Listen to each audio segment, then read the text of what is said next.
We'll go ahead and begin. I'd like to thank each and every one of you for coming out to this evening's meeting. This is the 9th meeting of the Board of Directors of the City of Hot Springs. It's Tuesday, May 5th. Already Cinco de Mayo. Happy Cinco de Mayo to everyone. We'll begin with an invocation by Brian Smith, Hot Springs Police Chaplain, and I'll lead the pledge. All rise.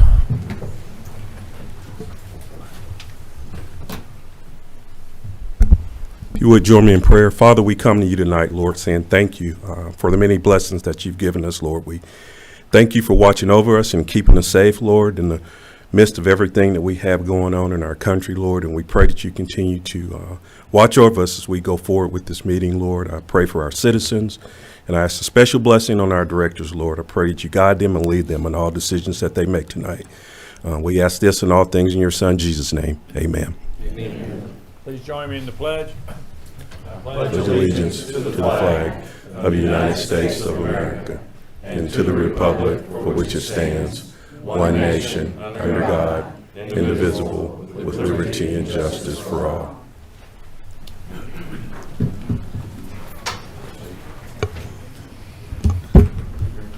We'll now call this meeting to order. Please call the roll.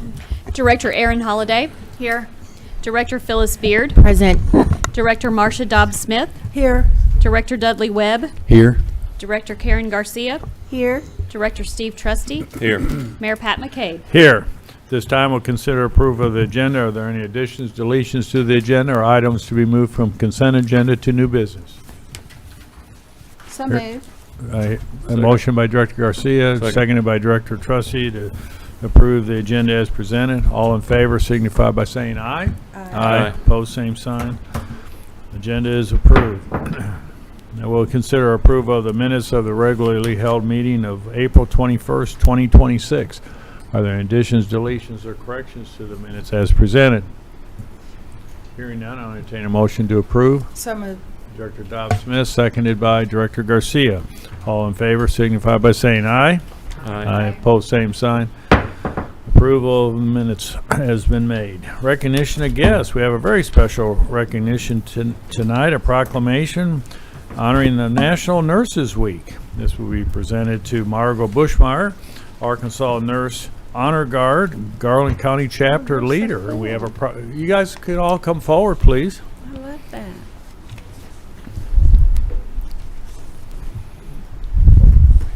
You stand by the podium. Because I'm going to provide this to you there, and then you can make a few comments. City of Hot Springs proclamation, the power of the nurse. Whereas nurses in Arkansas, representing approximately 75,000 professionals, stand as the largest segment of the state's healthcare workforce. And whereas the 2,000 plus nurses in Hot Springs provide compassionate care and healing in our community while facing extraordinary demands. And whereas professional nursing is an indispensable component of the safety and quality of care for hospitalized and non-hospitalized patients. And whereas the demand for nursing services will be greater than ever because of the aging of the American population, emerging health challenges, the continuing expansion of sustaining life technologies, and the explosive growth of home health care services. And whereas the American Nurses Association and the Arkansas Nurses Association have recognized Nurses Week with the theme, The Power of the Nurse, honoring nurses' unparalleled impact and their vital contributions to healthcare. Now therefore I, Pat McCabe, Mayor of the City of Hot Springs, on behalf of the entire Board of Directors, do hereby proclaim May 6th through 12th, 2026 as National Nurses Week in Hot Springs, Arkansas. Invite all to celebrate the power of nurses to enrich our lives in the world in which we live, and to further encourage all citizens to join in formally recognizing and honoring the dedication, compassion, and invaluable contributions of our nurses. A witness whereof I hereunto set my hand and cause the seal of the city to be affixed on this 5th day of May in the year of our Lord 2026. Congratulations.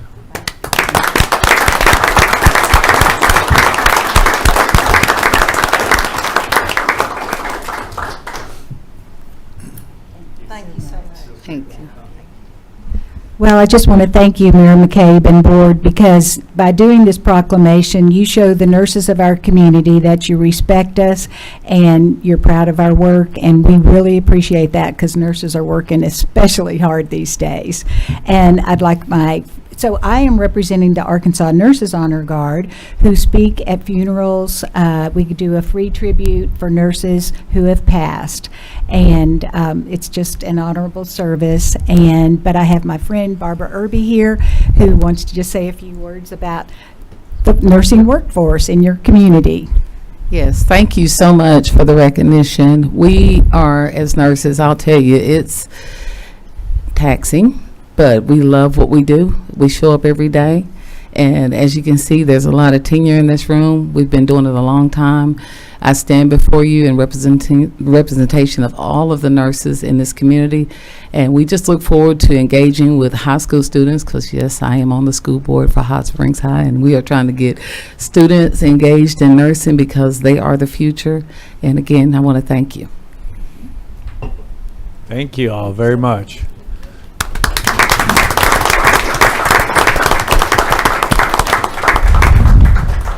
I'm always happy to recognize the nurses. My mom was a registered nurse. My dad was a registered nurse and went on to additional schooling to become a nurse anesthetist. And my sister's a nurse. And I like seeing the cap with the black stripe.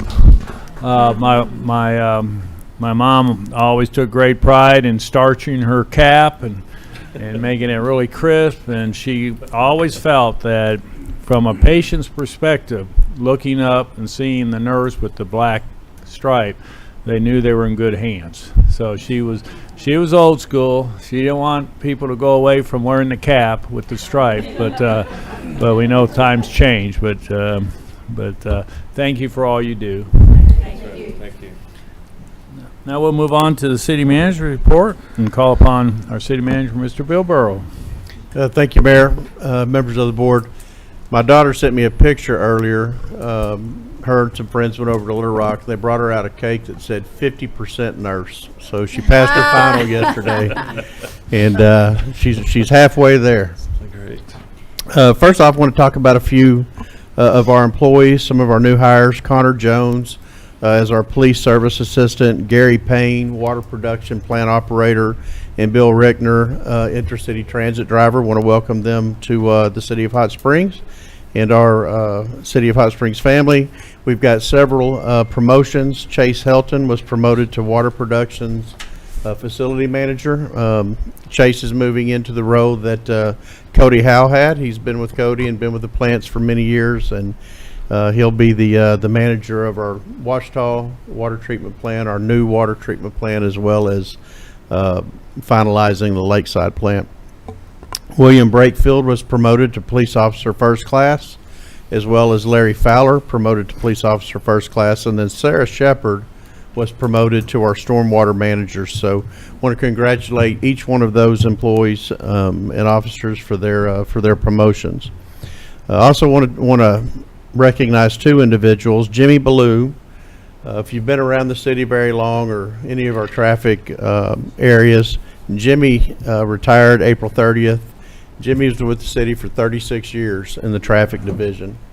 There wasn't much that he didn't know about our traffic signals and all of the work that goes on behind the scenes on those dedicated employees. But 36 years is a great tenure anywhere, and just wish Jimmy all the best in his retirement. And as we mentioned at our last meeting, Assistant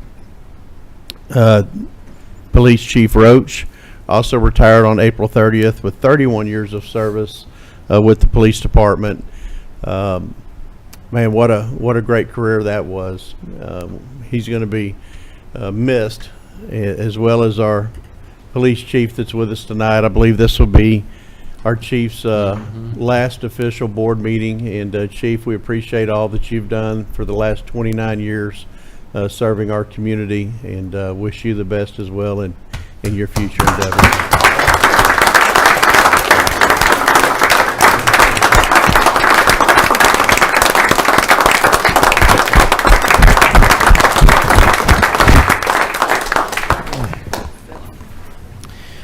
Thank you. One of the things that we get a lot of calls of every year is the household hazardous waste disposal. That's coming up. It's going to happen on May the 16th. That's a Saturday. They'll be out there from 8 to 1. It's always, or pretty much always, held at the Garland County Fairgrounds. It'll be at the fairgrounds again this year. That's 4831 Malvern Road. It offers a free and safe disposal for any unused leftover household hazardous waste products. When they ask, well, what's a household hazardous waste, I've always said it's pretty much anything you'll find under your kitchen sink, maybe on a shelf out in the garage. If you have those kind of items and you need to dispose of them, that's a very safe way to do that. And again, it's May the 16th from 8 to 1 at the Garland County Fairgrounds. Speaking of solid waste, we're just coming off the spring fling that we do every year at the end of April.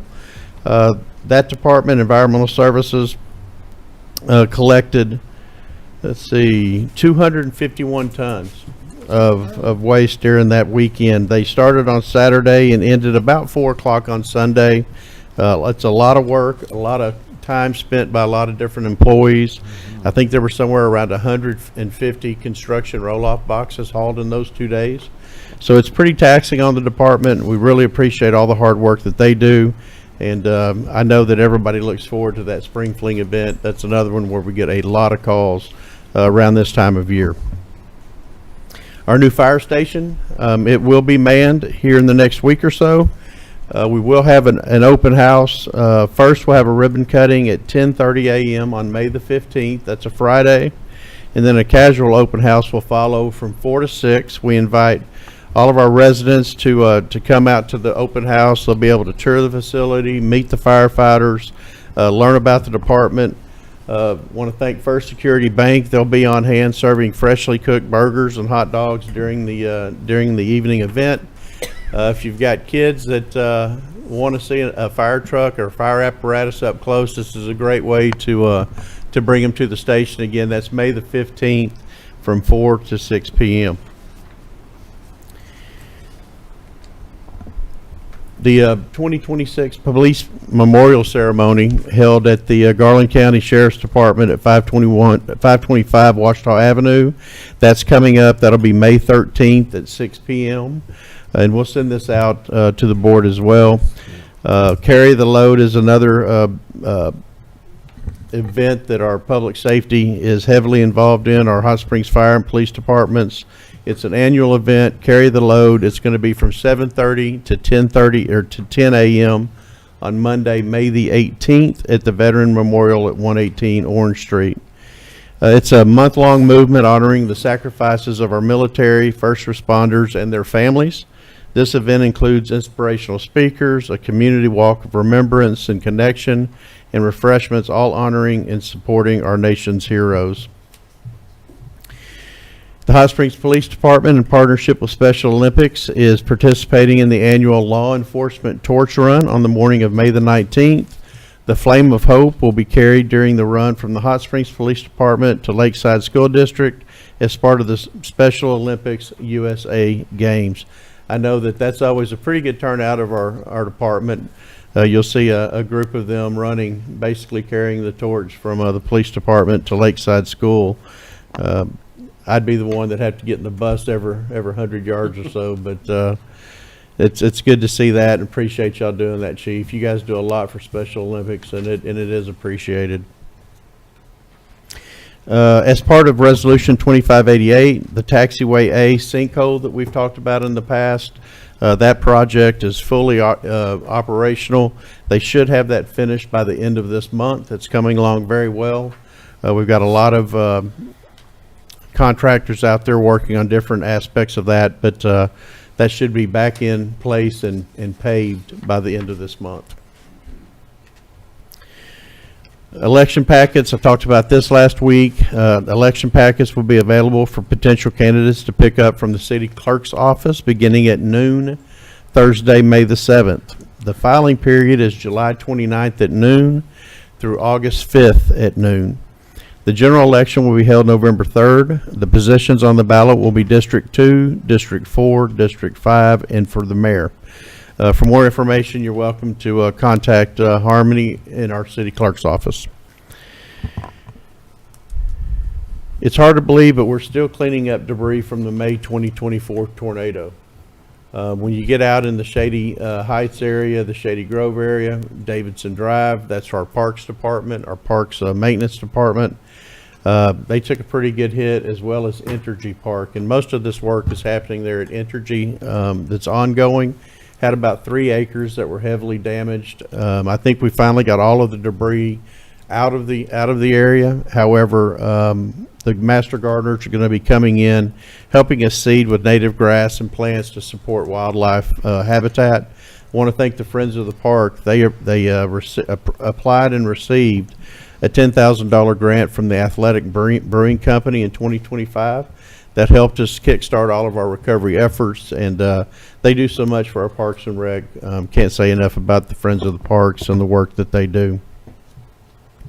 Stokes progress, our Stokes Creek Greenway, the new half-mile paved connection near McLeod and Richard Street, that's coming to fruition.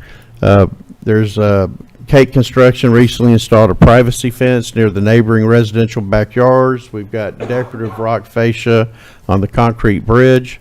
There's a split rail fencing at the Richard Street parking area. If weather conditions cooperate, we should be able to dedicate that phase 1 of the Stokes Creek Greenway in early June. So looking forward to that. Mayor, I want to thank the Public Works Department, Ridley Street Department. On April 27th, they began the free asphalt grind giveaway. These regrinds are very popular. We thought they'd last about a week. We thought we'd start May 8th or be complete by May the 8th. They ran out in 3 days. I had one phone call. Wasn't really a complaint, more of a concern. I had to call the police chief. At one time, I think we had somewhere around 26 dump trucks lined up down Hollywood and trying to get onto Leawood, and it was causing a little bit of an issue there. But once PD got over it, helped us direct some traffic, we got through it. But 3 days, we ended up loading over 5,200 tons of asphalt regrinds. It was a mountain. So who says we can't move mountains? One grain at a time. One truck at a time. That's right. Mayor, that completes my report unless you have any questions. Very good. Next up, we have Karen Scott, our Finance Director. She'll go over our first quarter of 2026 financial report. Karen? Thank you. Good evening. These are some highlights of the unaudited financial statements as of March 31st, 2026. The general fund revenues over expenditures was $676,249. Last year, that was at this time a little bit over $2 million, so we're down about $1.4 million. That is because revenues are just slightly down, but expenditures are up $1.3 million. The bulk of that is additional transfers to police and fire. Police, because of capital assets and additional personnel costs. You may remember that we now have 5 police officers and the peer recovery specialists, all being funded 100% by our funds rather than grant funds.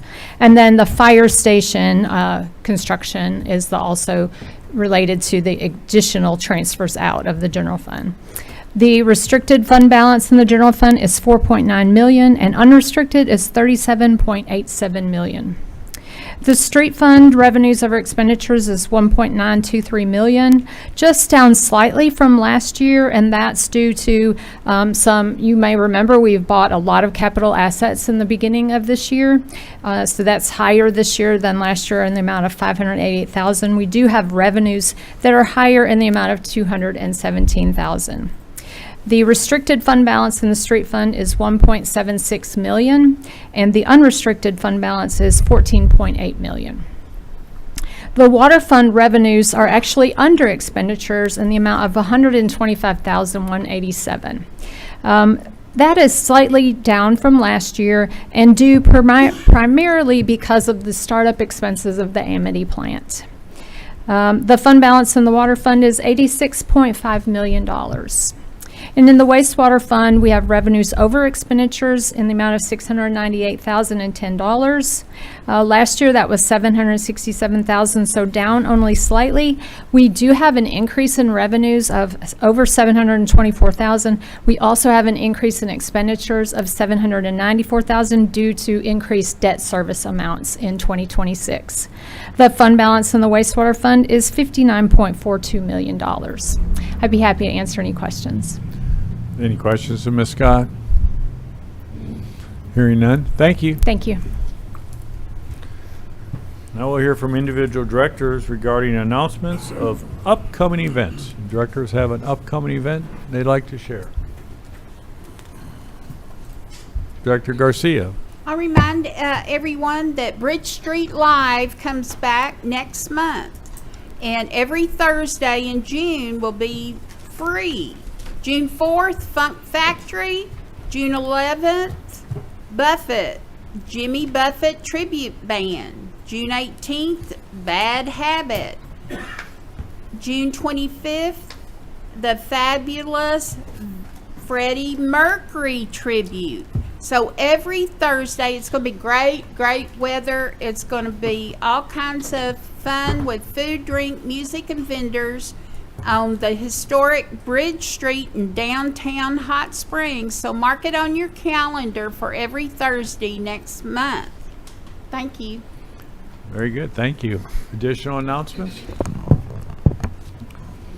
Hearing none, we'll move on to the consent agenda. These are of routine nature. They do not merit individual discussion. So I entertain a motion and a second to approve the consent agenda as presented. Director Trustee, seconded by Director Garcia.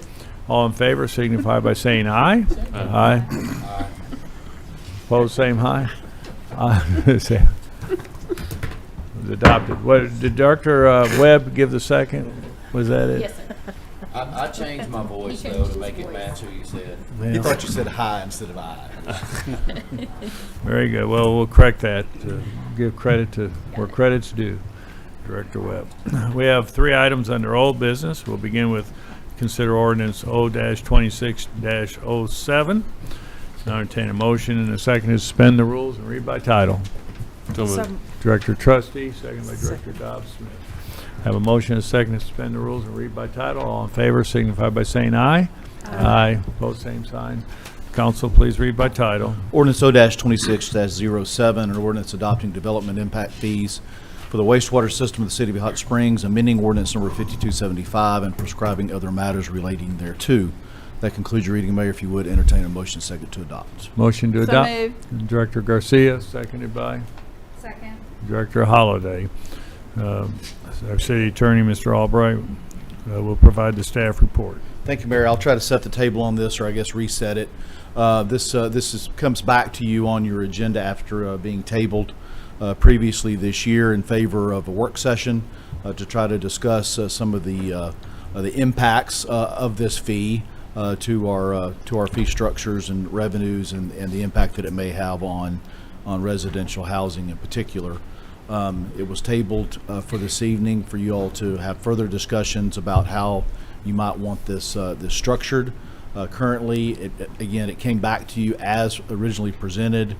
So the table that is associated with your action so far tonight set a $2,000 impact fee for 5/8 meters, and then it went up progressively using the meter ratio of AWWA up to an 8-inch meter, which could be as much as $160,000. I know you've had some discussion previously at your meeting and in your work session. We're hoping that maybe tonight there's further discussion that gets us closer to a resolution. All right. Directors have comment? Any questions of Brian? Director Garcia. I wanted to offer an amendment to, because this came back as it was in the original format at a $2,000 impact fee in going up from there. And in the different scenarios that were provided to us as options, I would like to make an amendment to replace what is in there now with scenario 6. This scenario lowers the base impact fee to $1,000 for houses over 2,000 square feet and maintains meter ratio of current ordinance and provides reduction percentages based on square footage. Whereas in a house, 1,250 square feet or less would be 200. 1251 to 1,500 would be 400. 1501 to 1,800, 600. 1801 to 2,000 would be 800. Each of those getting a reduction based on the square footage. Then over 2,000 would incur the base. And the percentage reduction for each category of meter size is reflected in that scenario 6 that we were all provided. And I've heard from a number of residents that supported the square footage reduction, but also that believe that future development should not be borne completely by the current ratepayers, that they believed that the future development should incur some of that cost instead of all being put on the ratepayers. And this is way below what the total estimated cost for our growth is, as was presented in our study that we received. And to maintain the emphasis on our goal for increased workforce housing as well as affordable housing, I believe this is a good balance. Okay, any questions or comments regarding, Mayor- wait, I'm sorry, we We gotta got, have Well, a we'd sec- have a second, but just for purposes of understanding the motion, if everyone could perhaps look at their packet at that scenario 6 that Director Garcia was referring to, maybe you could walk us through that one more time. Here, you want me to put it up on? Yeah. is everybody on that page? It's Here it is. scenario 6.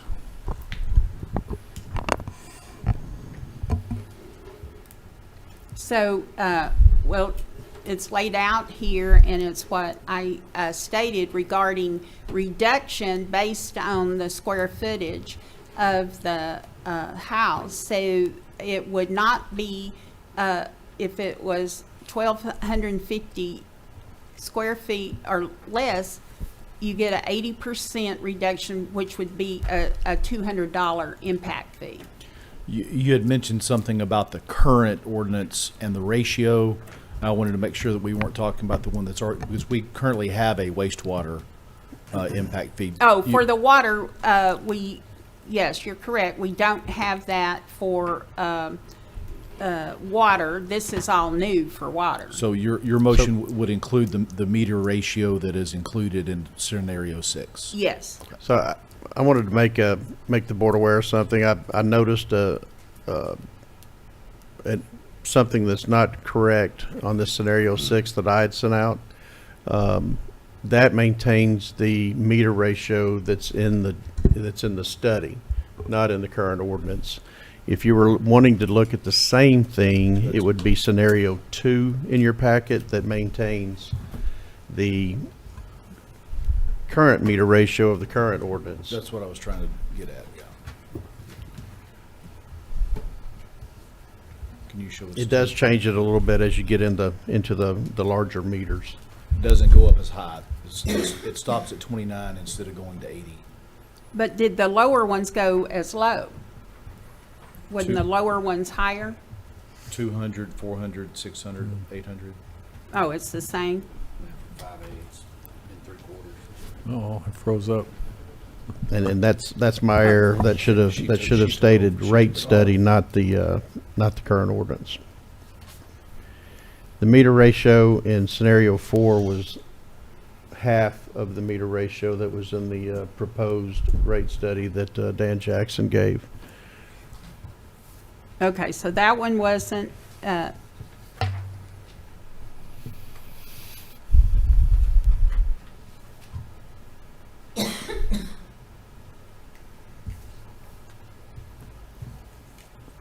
I'm just, okay, so if that's the current ordinance and this one wasn't, it was labeled wrong. And can I restate that to substitute scenario 2 instead of scenario 6? And it's still based on the square footage, and anything 1250 would be 200, and the highest up to 2,000 would be 800. Correct. Correct. And if you're 1,000 or less, it's 100% reduction. Yes, if So- it's a smaller home than that, it's no fee for 1,000 or less. And we do have some affordable housing being built now that's 1,000 and less, which we want to encourage, I believe. The main thing scenario 2 does is, as you get into those larger 3, 4, 6, 8-inch meters, it reduces that quite a bit from what the rate study was. But it's, it's still 29,000 if you were going to have an 8-inch meter. And for those listening, we have one 8-inch meter in our entire Yeah. meter of 36,000 meters. We have one 8-inch. They're very uncommon. Yeah, One of the- based on the work session and the feedback you gave us, that's very rare. Yes. And I'd also like to make the board aware that at least one of the directors had reached out and had a very good point, that as you start looking at the 1.5 and 2 inch and really 1, it's very uncommon, especially for an affordable house, to have anything over a 5/8 or 3/4. So there was some discussion that I had with that director about removing all of those reductions above a 1 inch.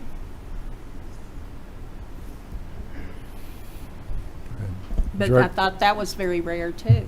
I mean, I didn't think that was a high number. They're not, unless you're looking at, an irrigation meter or something like that. There was also discussion, and staff will need direction on whether this applies to an irrigation meter. It's kind of gone, I've heard different things from board members on irrigation meters, so. But as in we our go current, through, if we'll need this to know. one says it's based on our current ordinance, does the current ordinance include irrigation?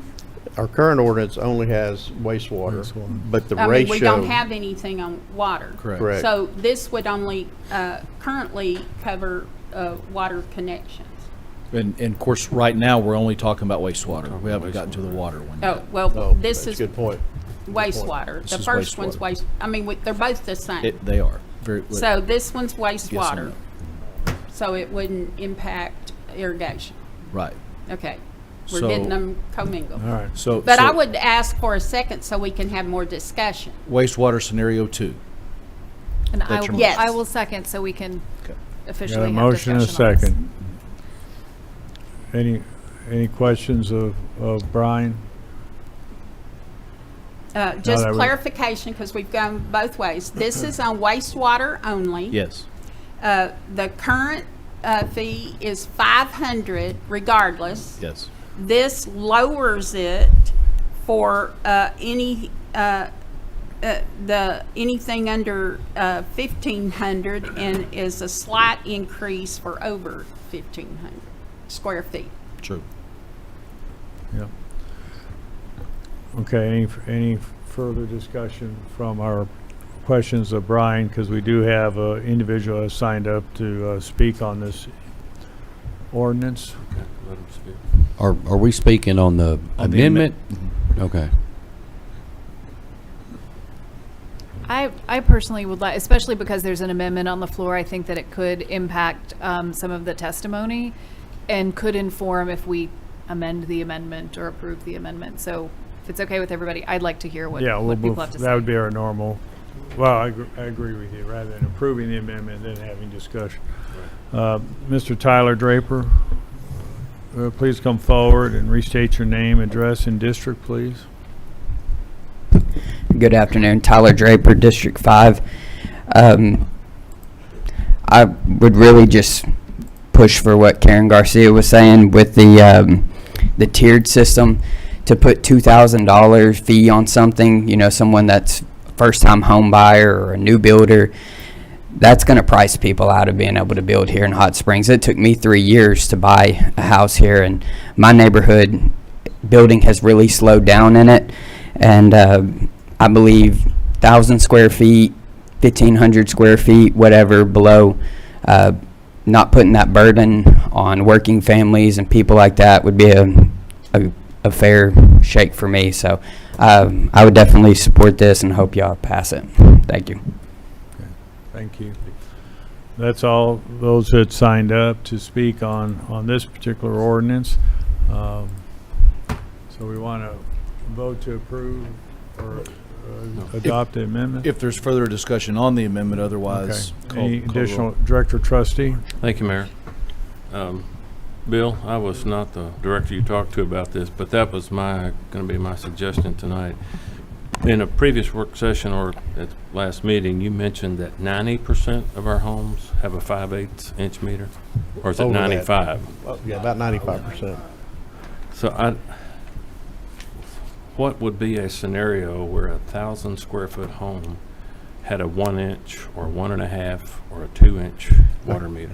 I couldn't think of one. I couldn't think of one either when I looked at these tables.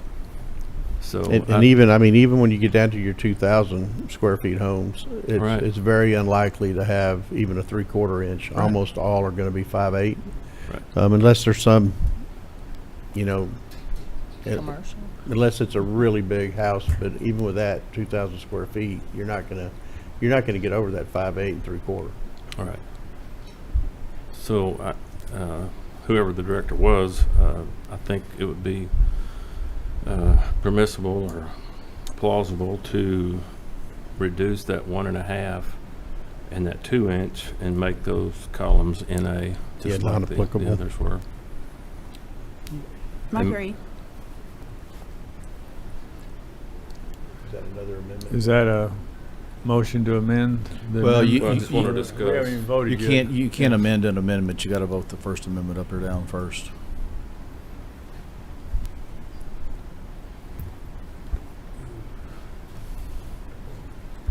Director Webb, did you have a comment? Yeah, thank you, Mayor. I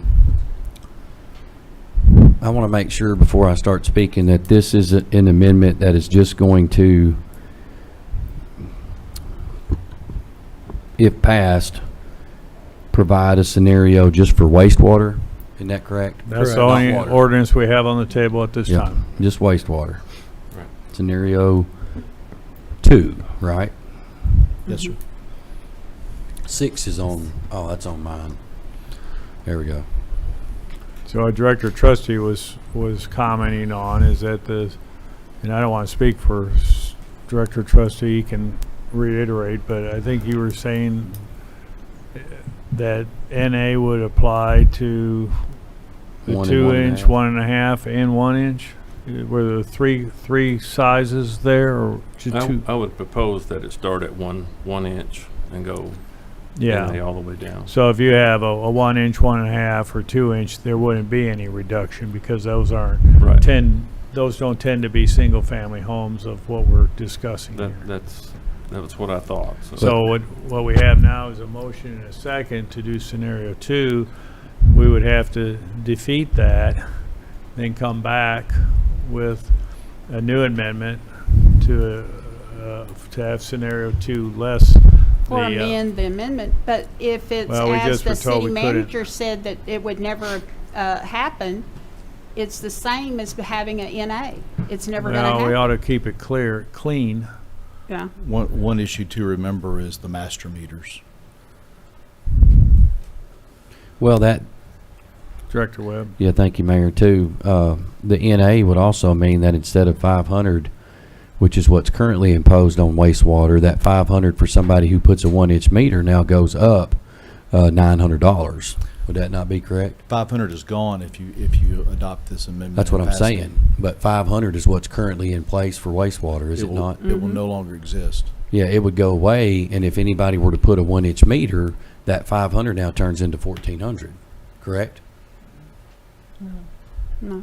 A 1 inch? Yeah, So- 1 inch, because you're saying put NA, which means it doesn't matter the square footage. If you put an NA there, there isn't any 0 or 100% forgiveness for 1,000. Is that what you're saying? Yeah. That's the meter size, isn't it? Yeah. Or did I misunderstand something? I don't, or does that, are you saying it shouldn't be based on square footage at all? Oh, I'm not saying that. Okay.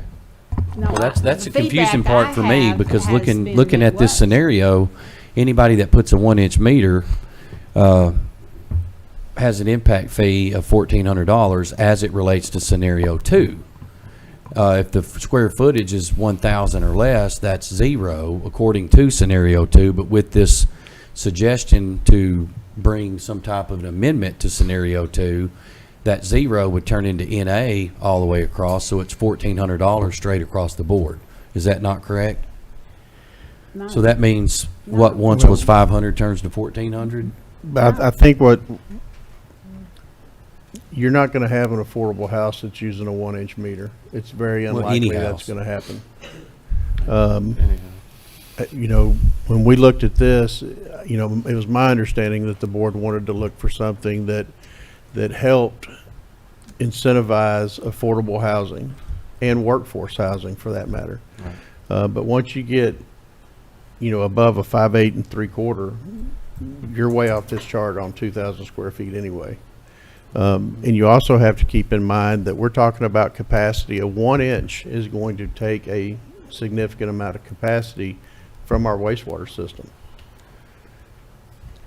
But that, it still means though that at current rate, anybody who were to put a 1-inch meter in, they're gonna pay $500 for a permit fee, correct, for wastewater? Any meter size Yeah, any today. meter size, but this turns that 500 into 1,400. Gary, any meter size today would have a 500 fee for wastewater. The impact fee is 500 for any meter size. No, we have a chart. No, that's not right. The $500 is only for a 5/8 and 3/4 inch meter. From Oh, that's then on, right, it that's right. ratchets up according to those That's right. multipliers in that chart. If you There look is- at the current. A The meter 1-inch ratio. meter is not It goes- $500 today. Gotcha. Yeah. It's more than that. Yeah. Thank you. Can you It's speak to 700. 700 is what 1 inch is Correct, yeah. now? 1 inch is 700, 1.5 inches is 900, 2 inches 1450, and it goes up from there. Yeah. So that's an increase of $700. Same meter ratio. Well, Same it's for the doubling it. 1 inch. Yeah. But I think, you know, based on our current, what you gave us as the current permits, 95% are 5/8. Right. So you're talking 10 to maybe 20 in a year that might be over 5/8. But none of them were over 3/4 inch. So, You may have commercial entities that are. well, commercial is separate. Master meters, that's different. That's more commercial.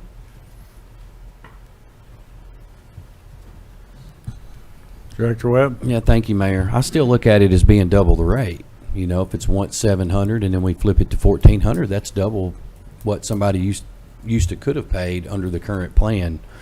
And that's something that we have to consider, you know, moving forward with anything that we do with impact fees, because I think what sometimes might get lost as well, just besides these fees, is what it costs to put a main in or to put a meter in. In most cases, just for a home, regardless of what size it is, you're looking at about $7,500. Is that not correct?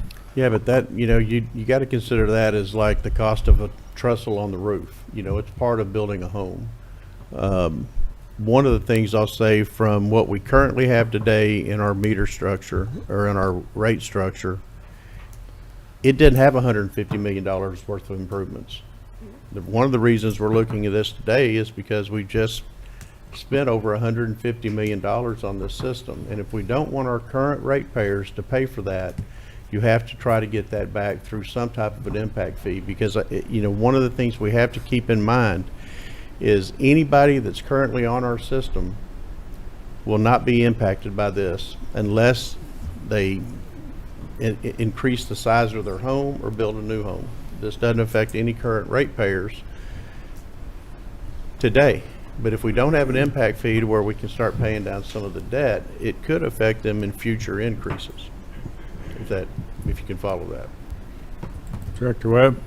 Thank you, Mayor. But I think, based on the way that the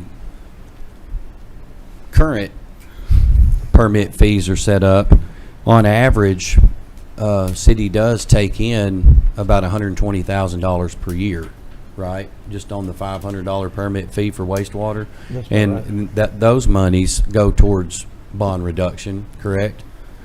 So over the course of about 7 years, we're looking at somewhere between $700,000 and $800,000 that goes towards bond reduction.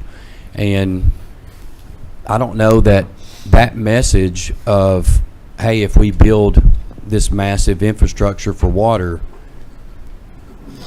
be prepared for in 2 to 3 years us adjusting your impact fees. I don't think that message was ever released to everybody. So to now come behind, which there's everything right with what we did. The infrastructure that we have in place now for water is a blessing for our city. But I don't think too many were informed that, hey, here in about 3 or 4 years, your impact fees for water, which are currently at $0, are going to be flipped, to now cost you at minimum $500 to $1,000 for every meter that you put in, even if the meter's at 5/8 size. So, that kind of surprise to people could have a mixed message to potential builders for our city and buyers. The impact I think fee. we've got to be careful with what we do and how we rate these fees. The impact fee isn't related to what we've done.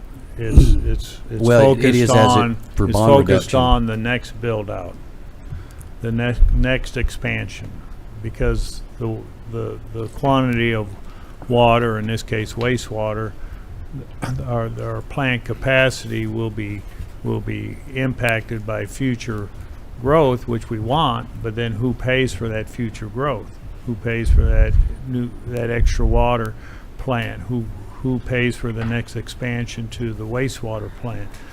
It's not the current users, it's the new users. And that's what the impact fee does. It kind of protects the current users and still makes it affordable for the new user to jump in business or to build a home and take from the capacity that exists, which will then require ultimately for us to build and expand, both in wastewater and water. So it's not an impact on, it's not a function of what we've just done. It's a function of what we'll have to do in the future. Director Garcia? Yes, and I would like to just reiterate that every year we have discussed impact fees. We haven't taken action. We've put it aside and we're going to get look at it later. And I've heard more from our ratepayers since we have had to issue bonds for what we have to do and need to do for wastewater, which is significant, millions of dollars, as well as our water. I've heard from a number of ratepayers that said, well, yes, I understand that now. And I believe that our future developments should pay more of that than me as a ratepayer. I don't want my rates to keep going up for future developments, and I understand that. And I've heard from others that they agree that this tiered rates based on the square footage is appropriate because they too see the need in the city and the county for affordable housing, workforce housing, and this gives them a reduction. I mean, if it's 1,000 or less, it's $0. And if it's 1,001 to 1,250, it's only 200. So this gives a significant reduction on those impact fees and will keep those contractors. And I've talked to contractors. I think it's something, whether we do it now or later, it's something that's going to need to be done. But we've had a lot of discussion on it, and I've heard from even today more people because they knew that we were going to be discussing this tonight. And we don't want it to be too high, but we'll hear a lot more if when it comes down to, and we've got to issue some more bonds because we can't get everything done in the sewer system that needs to be done, something unknown at this time, and we've got to issue more, and we've got to raise those rates again. We'll hear more about it if we don't do something, because the current ratepayers, from everything I'm hearing, do not want to be a part of paying for bigger new developments, but do want to give the reduction to as is on this schedule for the lower square footage. And it seems like it would be we're trying to find a balance. Nothing's perfect, and nothing's going to make everybody happy. But I don't believe this is something that's a surprise. We've been talking about it. Mayor, you and I, the whole time we've been on this board, we've been talking about this. Director Holliday?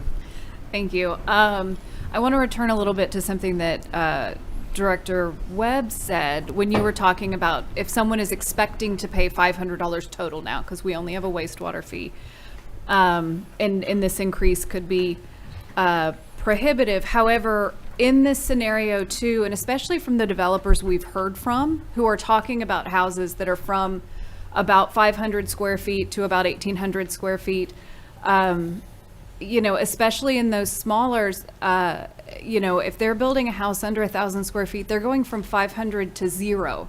And so even though you're talking about $120,000 a year of income, all of those houses that are 1,000 square feet, we have to make up that difference then. The same if someone is building up to 1,250, their total would be 400 as opposed to 500. So there's a loss of 100 per structure at that point as well. So, you know, we can make the math go back and forth 100 different ways on this. I think ultimately we've gotten to this point because we all agree that impact fees need to happen.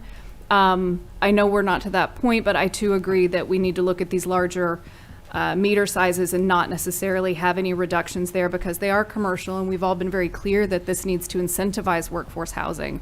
And so having a significant decrease will hopefully incentivize developers to build those more affordable homes for first-time home buyers. I do want to make sure that I'm clear before we go to this vote, because we have amended amendments before. So, well, we get very, it's after they've been approved, and then we go, yes, that's what I'm saying, after they've been approved. Right. But that's the question is let's imagine for a moment we all end up on the same page and we like scenario 2, but we want to remove a couple of lines. I think we all need to know what we're going to do here. Are we voting it down and doing a new amendment, or do we say yes and then we do a second amendment to it so that we all know what direction we're walking in? So I don't know if you have any additional guidance in that, but I just want to make sure that as we get to the point that we vote, that we know that we can approve this as is and then come back and then make a change to scenario 2 after it is approved. Certainly. Director Okay. Garcia has articulated quite clearly that scenario 2 is what her motion deals with. It has a second. If you were to approve that amendment, then you can continue discussion of the ordinance as amended. Correct. And so you can amend it again. Okay, thank you. So we're really not approving the ordinance, we're just approving the amendment. Yes, sir. Correct. Director Webb? Yeah, thank you, Mayor. And I appreciate the clearing up of all of that. I look at scenario 2 and do think It looks a lot better than the original ordinance as far as the rates go. The question I would have is, would there be any data per se available to show how scenario 2, if accepted, could lower current ratepayers' rates? Would we have any way to make that determination? That's taking a lot of things into consideration, I know. Well, I mean, we don't, but we it's don't based It on doesn't deal with rates. I mean, you're reducing your it. point just a minute ago is that In the future, that's what I'm talking about. If scenario 2 were to get passed and the connections, as we've seen, like, for example, between 23 and 25, there were 269 connections. If we were to continue on that same path, using scenario 2, what kind of impact might it have on current ratepayers' rates? How much would it lower it? Depends on the size of the house. If they're less than $12.50, it's a net loss. But current ratepayers, it doesn't affect them either way. Current users. He's asking, is there the possibility of rates going down as a result of having impact fees? Is that your question? Yes. Not, I don't think so, not from an impact fee. it's just to help them not go up as growth occurs and we have to add more to the systems, do more capital improvements. You don't want all of that cost to be borne by the ratepayers. Well, in the bonds that we did pass were based on a certain rate. Yes. Remember, the impact fees cannot be used for operations. Has to be used to satisfy debt Bond or reduction to or put future. forth as a down payment on a bond. So there are many factors that go into rates having to be increased. Just we've heard it from our staff in the past. The cost of the chemicals has just gone through the roof, and so those are additional costs that weren't necessarily part of a rate structure when those rates were established. So again, this doesn't impact rates. It impacts our ability to fund future growth, future expansion of the plants, or reducing debt. Director Dobbs-Smith. Two things. One, do we have a way of, since if something is built in the county, they don't have a permit from the city, correct? We still have hookup fees. They have a hookup fee, but how do you know it's 1,000 We still have assessors. through that? The So we're county. gonna do back bill somebody if they build a 2,000 square foot house instead of 1,000 one? And then the other thing was, I've been looking, I'm sure all of you have, at the impact fees around our state. I don't really care about Arizona or wherever. They have different fee structures in those places. But in Arkansas, all of the proposed, except maybe all of the proposed are right in line with what's in the rest of the state for people that have water departments that are functioning and they have clean water and they're not busing in drinking water. Tankers. Well, there are some cities that are doing that, or towns. So, and then what happens if somebody builds 1,000 square foot house and then adds 500 onto it? They would still have, if they're in the city, they'd still have to get a building permit, but they've No. already got the size. They're not They haven't changing paid an the impact. size It's already of their, there. yeah. That's right.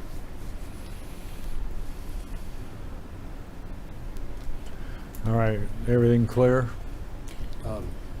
Director Webb? Yeah, thank you, Mayor. And B, this is maybe a question to give you. If scenario were to pass to amend the current ordinance, were you saying that there could be some amendments that take place to this amendment if passed, like to scenario 2? Yes, once the ordinance is amended, you can continue your discussion Right. of the ordinance as amended.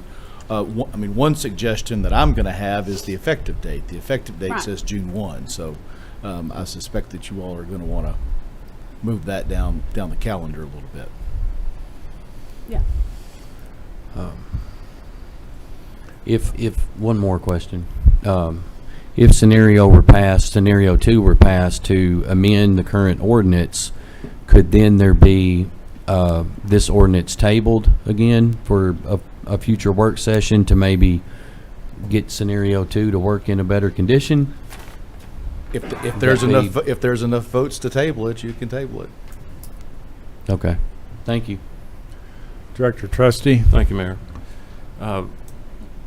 Not to muddy the water, but we have scenario 4 that does the same thing, and the impact fees are a little less because we're changing that meter ratio from 1 to 29 to 1 to 40. So the 1 inch, for example, it's a 1.3 meter ratio, as opposed to in scenario 2, it's 1.4. So it's 1,300.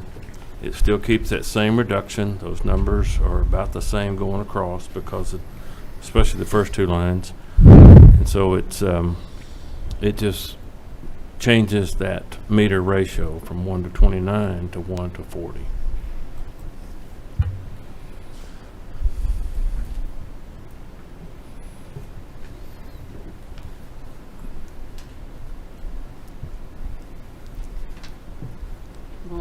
For example, on the 1 inch, the 1,800 square foot home is, on scenario 4 is $1,040, and on this one it's $1,120 on scenario 2. And it's just because we changed the meter ratio and the numbers go from 1 to 40 instead of 1 to 29. So the increments are a little bit less there. On those, but it goes up to 40,000 instead of 29,000. Right. But But we only have one of those meters, right? Oaklawn's the Currently. only 8-inch meter we have. Currently, but if, it's just like everything else, 95% is 5/8. That's right. That's right. Director Talking Dobbs-Smith? of single digits. Mayor, it sounds to me like we don't have a consensus among even 1 or even 2. And I would hate to see us get into the same situation like we did with the parking, where it got enacted, it made people mad, didn't work. And I would like to make a motion that we table this, have another work session, and try to come up with We have a something that works. motion and a second on the Oh, table. I'm sorry. I thought you had finished. Well, we have a motion and a second. Okay. For the amendment. We have to take action on it before we can take further action. Is that correct? Up or down? Got it. And we can amend anything afterwards. We also need to let our people talk that are here, I think. Which people? They did. We only had one sign up. Call the roll. Director Holliday. Aye. Beard. Aye. Dobbs-Smith. No. Webb. No. Garcia. Aye. Trustee. No. Mayor McCabe. Aye. Ordinance as, the amendment is approved. The amendment was approved. Continued discussion as amended. Now, Does- Director Trustee, you could put Thank you. forward an amendment to the amendment. So the amendment approved scenario 2. It did. So it would be amending The, scenario 2. it'd be amending Well, the, anything having to ordinance do with the as ordinance amended. as amended, which now includes scenario 2. Right, which now includes scenario 2. Well, I would propose that the meter size, 5/8, 3/4, and 1 inch remain as presented, and then the 1.5 inch and 2 inch meters go to NA across the board. is that a motion? That's a motion. Second. Got a motion and a second to amend the amendment to have NA for 1.5 and 2 inches. Any discussion? Hearing none, please call the roll. Director Beard. Aye. Dobbs-Smith. No. Webb. No. Garcia. Aye. Trustee. Aye. Holliday. Aye. Mayor McCabe. Aye. The amendment to the amendment is approved. Now we'll move on to motion to approve the ordinance as Amended. amended. Yes, but there is an effective date, Mayor, Oh, I'm sorry. that's in here of June 1, if you want to have discussion about that. Discussion of effective date, just push it to July 1. I want, Mayor, before we get into that, Director Webb. I want to make a motion to table this item, and I want to do that for June 16th. In between now and June 16th, have a work session. That's a motion. Motion to table. Do we have a second? Second. Who made the second? Director Dobbs Smith. We have a motion and a second to table. Please call the roll. Director Dobbs Smith, Aye. Webb, Aye. Garcia, No. Trustee, No. Holliday, No. Beard, Present. Mayor McCabe. No. Motion to table fails. Please call a roll on the motion. Part? Or He wanted the I know you- date. Yeah, discuss the date, but do we need to Oh, I'm officially sorry. vote on the July 1st date? Or was that sufficient? No, you need to amend the effective date.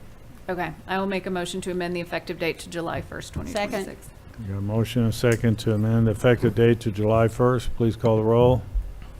Director Webb, No. Garcia, Yes. Trustee, Yes. Holliday, Aye. Beard, Aye. Dobbs Smith, No. Mayor McCabe. Aye. The motion to amend the effective date to July 1st is approved. Now help me out with the wording, Counselor. So, Mayor, at this point, you have an amended motion on the floor, which includes scenario 2, as then further amended by Director Trustee's motion to have NA for 1, 1.5, and 2 inch, The effective date of July 1. with an effective date of July 1. No. My motion was just 1.5 and 2. Yeah. No, it was- her motion Her motion. was Okay. July 1st. No, but 1.5 1.5 and 2. and for 2, you. not the Oh, 1 inch. yeah. Leave Yeah, the 1 he- inch that alone. just misstated, because I'm sorry. I stated 1.5 and 2 Mm-hmm.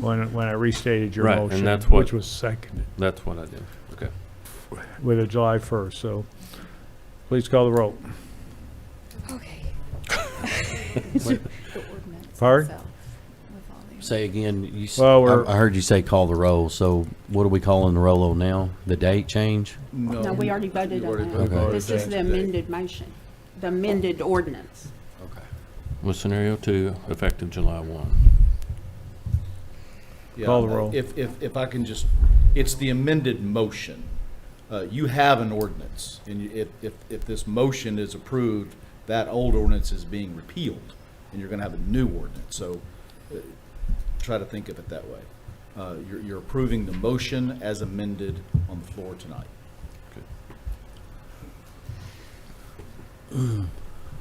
Call the roll. Director Garcia, Aye. Trustee, Aye. Holliday, Aye. Beard, Aye. Dobbs Smith, No. Webb, No. Mayor McCabe. Aye. Ordinance is adopted. Moving on to another item under old business, is consider ordinance O-26-09. I'll entertain a motion and a second to suspend the rules and read by title. So moved. Director Trustee, second by Director Garcia. I have a motion and a second to suspend the rules and read by title only. Signify by saying aye. Aye. Aye. Pose same sign. Counselor, please read by title. Ordinance O-26-09, an ordinance adopting development impact fees for the water system of the city of Hot Springs and prescribing other matters relating thereto. That concludes your reading. If you would entertain a motion second to adopt. Motion to adopt. So moved. Second. Director Garcia, second by Director Trustee. And our staff report will be provided by our city attorney, Mr. Albright. Thank you, Mayor. This is essentially the same issue that you just dealt with respect to the wastewater. The only difference is you currently do not have any wastewater impact fee in place. The scenarios that are available to you for your discussions are the same. All right. Any questions of Brian? Thank you. We have one individual who has signed up to speak on this ordinance, Mr. Carol Rutherford. Please come forward and restate your name, address, and district, please.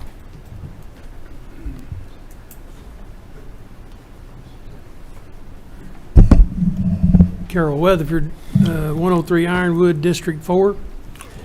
I didn't sign up to speak on the impact fees for the sewer. I just wanted to listen to that, and then when it got to it's not actually an impact fee on water, so you're not gonna be increasing that. That's just, it's not called impact fees, in case you guys didn't know that. It's just water service is what it's called, and it's $1,200. But, I just ask you guys to, I mean, and we can't hear you back here at all. Whatever you're saying, we can't hear a word. I mean, if the air conditioning come on, we can't hear anything. So I just ask you to take a look at those additional fees that you're adding on to us. It's difficult out there now. If you're building, I'm not building anything under 1,000. Mine are all 1,000 to 1,500, except for a few. I know we have to pay for everything. It's not a problem, you know, it's not that, but I still think you should be looking at some kind of rate increase along with all of this other. So just take it easy on us, is all I'm asking you. Thank you. Any questions for Mr. Weatherford? Thank you. And that's all that is signed up on this ordinance discussion amongst directors.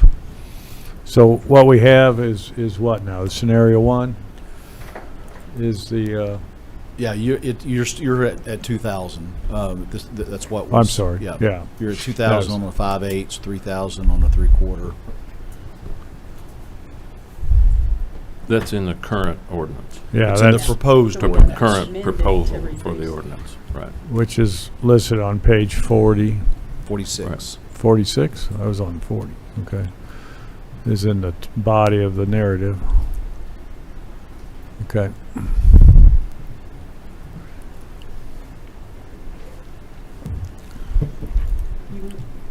Director Trustee? Thank you, Mayor. The water service versus a water impact fee, what's the difference there? Director Weatherford, former Director Weatherford just mentioned a $1,200 service fee. Yeah, you have a connection charge, you have Right. a setting the meter, those sorts of things. Okay, so that's what that entails? Yeah. Okay. Very good, just want to be clear. Standard. Yeah. It's tapping the meter, taking it to the curb, Yep. putting the meter in.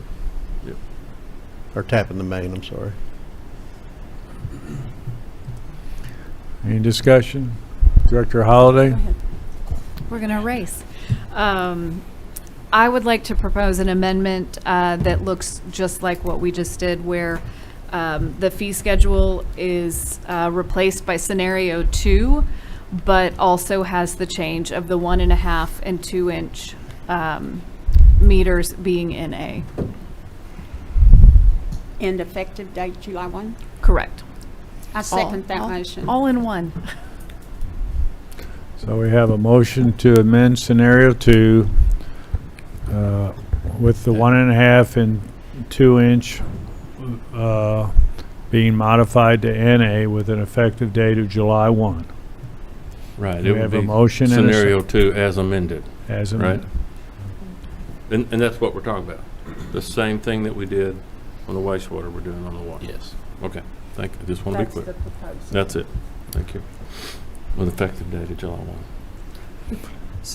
Director Dobbs Smith? So basically, we lowered them somewhat on the sewer, but we're imposing a new fee that there never was before on the water?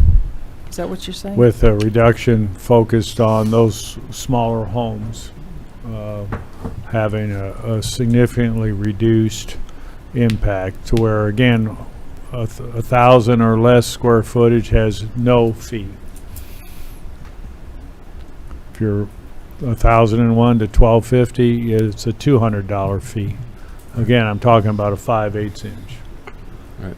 And it goes up from there. Get above a 1 inch and you're looking at typically commercial or a sprinkler meter. What about with the sprinklers and the fire suppression? Are they the same?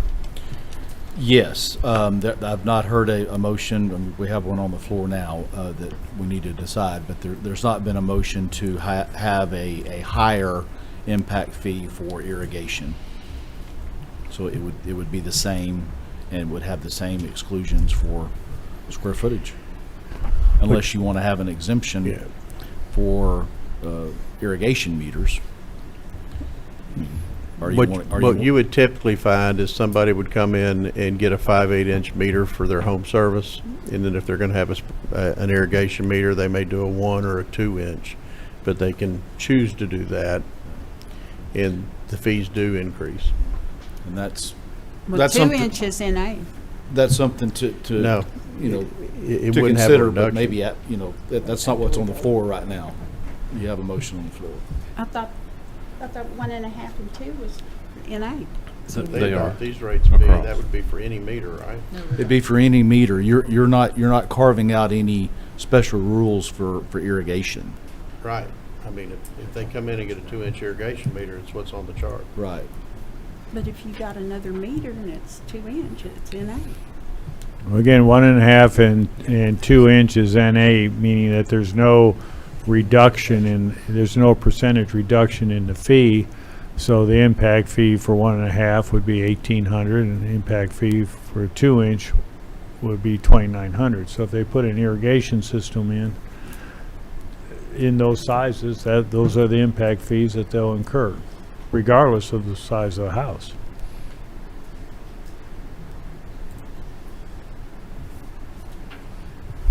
Mayor? Director Holliday? Thank you. Even though it's still not the amendment, but to your point, do people put in irrigation meters at the 1-inch size? I mean, I don't know. I don't have an irrigation meter. Mr. Carnahan, could you tell us the typical irrigation meter size? Yeah, for a residence, it's 5/8 meter. So it depends if it's a business or apartment complex, then it would be 1 inch up to 2 inch. But an irrigation residential is 5/8? Right. Okay. I've got 1 inch. I think, and I have a You got big system, yard. but that's also depending on how many zones you have and what kind of head you have. Are you throwing out water similar to what you might see potentially on a golf course versus a mister for plant beds? Right. They all have different amount of water usage, and when you put in those, you calculate that and kind of determine, okay, how many, I've got 10 heads here on this zone, how much water would be thrown in 15 minutes or 10 minutes, 5 minutes, whatever it is, because you don't want to drown them, but you got to get them soaked pretty good in this Arkansas heat. So, Especially July. Director Holliday, did you have any other questions on that? No, I was curious because I think it sounded like our discussion started looking at most irrigation meters would be at those higher meter sizes and wouldn't need to be discussed otherwise, but it sounds like it could be at any meter size. And so if we as a body want to address irrigation meters, then we should definitely do that now that we have a little more information. Director Trustee? Thank you, Mayor. Bill, under your scenario, you just mentioned someone comes in and gets a 5/8 meter for their home and a 3/4 meter for their irrigation system. The home, if it's, let's just say it's 1,000 square feet, the home impact fee would be 0 under this scenario, but there would be a $1,000 charge for the irrigation system At 3/4. at a 3/4. Okay. Or at a 5/8. I mean, this scenario is the. Well, I mean, if it's under 1,000, based on the way we have it today, it'd be 0. For the irrigation For the meter. irrigation? That was my question. I thought you said there would be a charge for the irrigation meter. Okay, gotcha. No, I understood it wrong. Okay, so if it's, if it's an affordable house that's under 1,000 square feet, most likely not gonna have irrigation. Okay, so let's move over to the 1,500, 1,250 to 1,500. They put in a 5/8 inch meter for the house, it's $400. They put in a 3/4 inch meter for their lawn, that's $400. So it'd be $800 total. Yep. As opposed to impact fee of $1,000, which we're Yep. reducing. If Okay. you got a 2,500 square foot home that comes in with a 5/8 inch meter, they're gonna pay that $1,000. That's 1,000. And if they put a 1 inch, I'm just my scenario. Right. You know, if I was building my home, I'm gonna pay 1,000 for the 5/8 inch meter, and I'm gonna pay 1,400 for my irrigation. Gotcha. Thank you. Additional discussion, Director Webb? Yes, thank you, Mayor.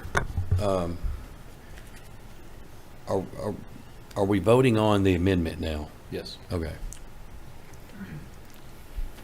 We were just getting clarification on the impact as it relates to the irrigations, and we're saying that whether it's connecting to a home or an irrigation system, this table, as amended, is for both.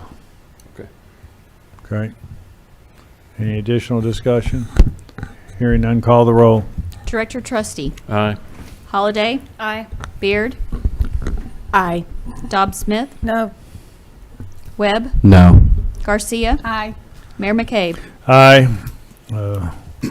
Motion to amend has been approved with both the rates and the effective date Right. of July 1.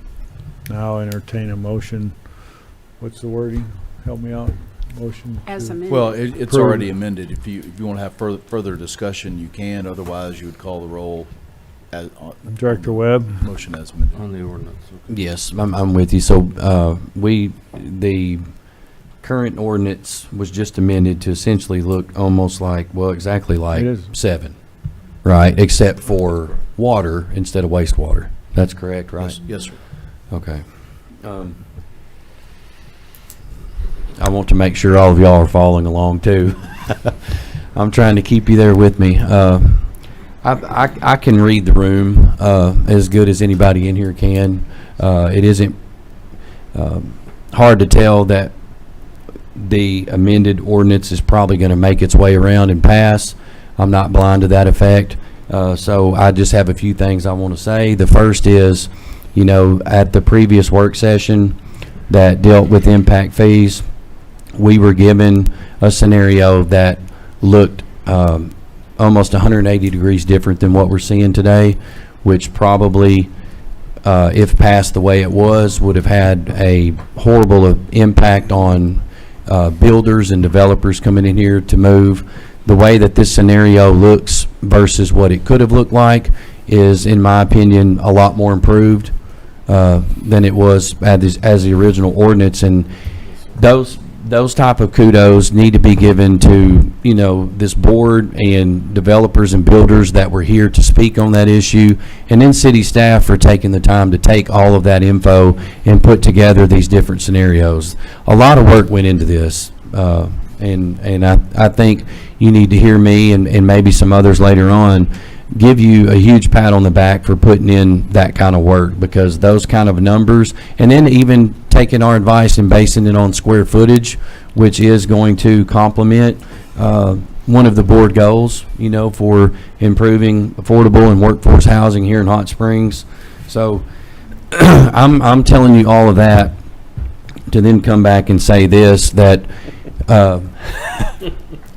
that I appreciate those movements, okay? But at the end of the day, for me, I look at it and think, as great as it is, the way that we've done it, if we were going to pass it anyway, which any way that we could, I would much rather see it get through as scenario 2 with the amendments than the original ordinance. But it's still a tax, and it's still an additional impact that's going to hit builders, that's going to hit developers, that's going to pass on to home buyers at some point in time.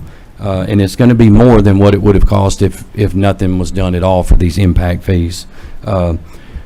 Could you argue that maybe there is some positive that comes out of it? I think you probably could. I think even from where I stand, you might be able to say that it's going to help in some degree to aid in bond reduction. of what's currently out. But given today's standards and where everybody is, you know, I get a sense that people are tired of being taxed. And at this time, I don't really want to see this pass because I don't want that additional tax to be burdened on somebody. And then I look at the numbers that were given to us and see that there's 269, you know, or connections that were pulled between 23 and 25. I can do the math to that 269, which we might just say is 270. Most people, when they build, they're going to pull 2 connections at least. They're going to pull a water and they're going to pull a wastewater. So that's 2 connections. So you can take that 270 over those 3 years and you can divide it by 2. And that gets us down to 135. You got to think at least 20 of those 135 probably had a sprinkler system. So that takes your number down to 115.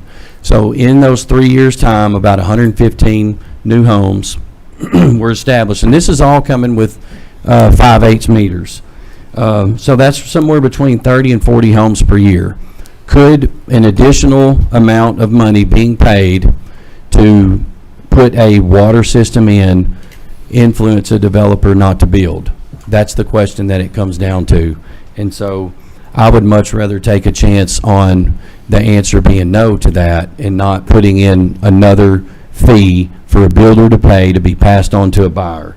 So again, given that we do take in, as it stands now, about $120,000 per year on the way that the fees are set up, with just the 500 on wastewater, that in my opinion was a good established amount that goes towards bond reduction.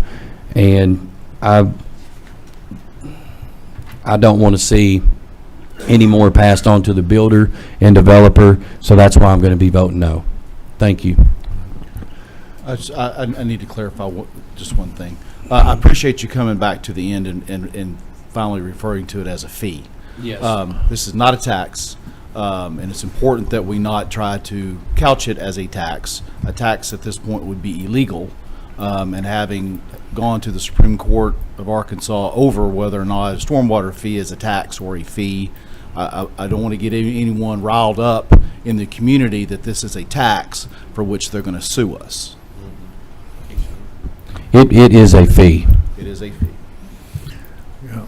My closing comment, I'll get to you in 1 second. You know, we have 36,000 water meters in the Hot Springs municipal water system. Those are existing customers. They're not future customers, or customers that are here and now.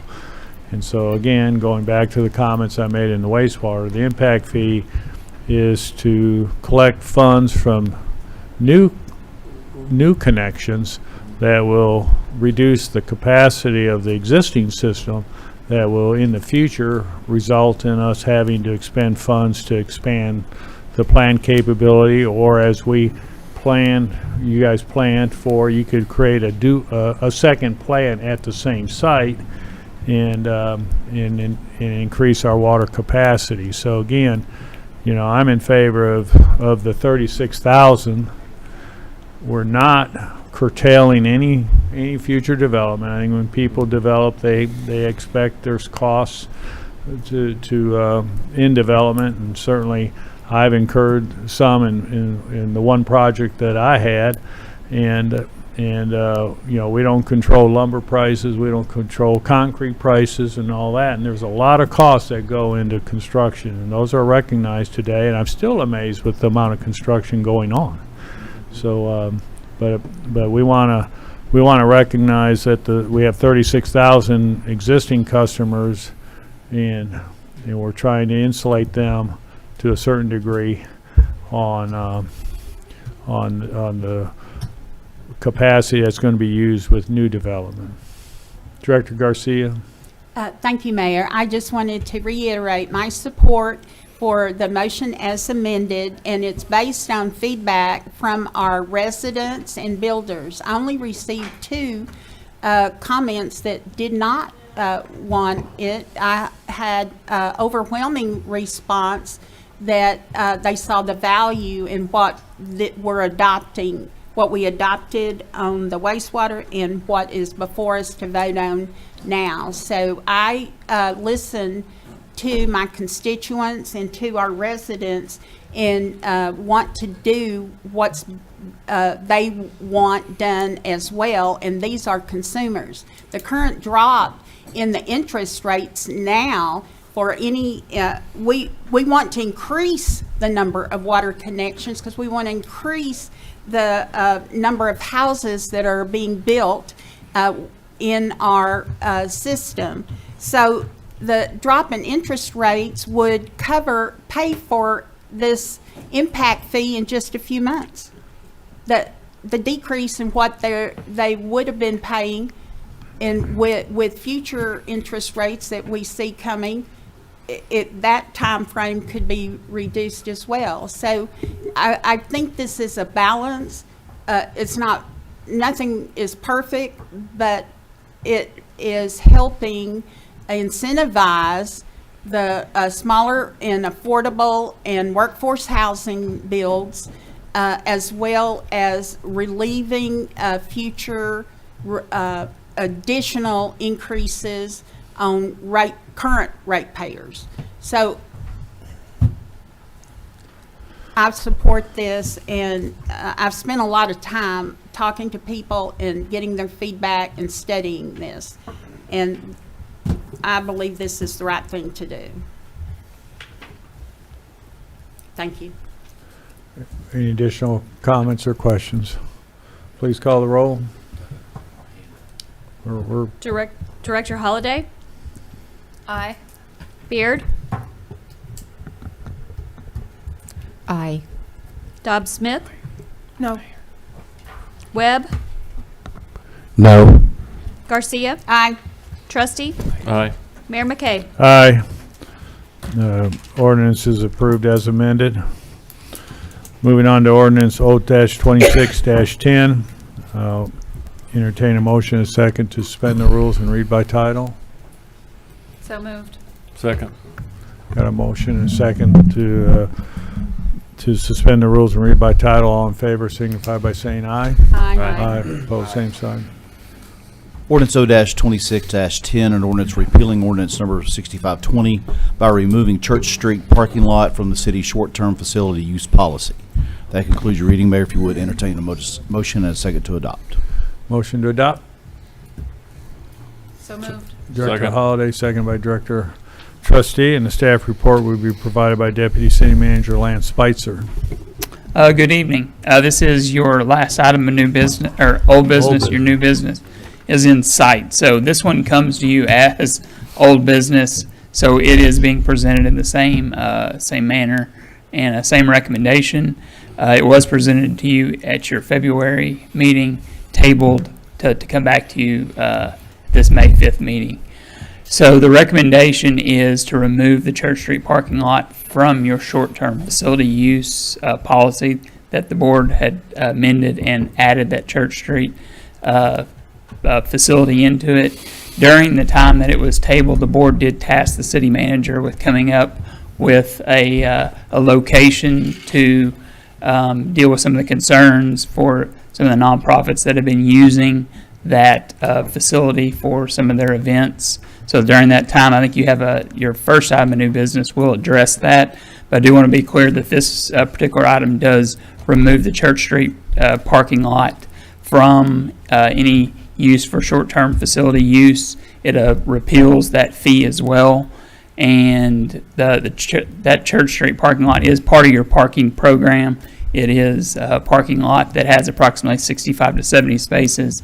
It previously was part of your paid parking program. It's since transitioned into free unregulated parking to offer parking for visitors, employees in that particular business corridor. So with that, I'll entertain any questions you have, but do want to make it clear that this does remove that Church Street parking lot from the facility use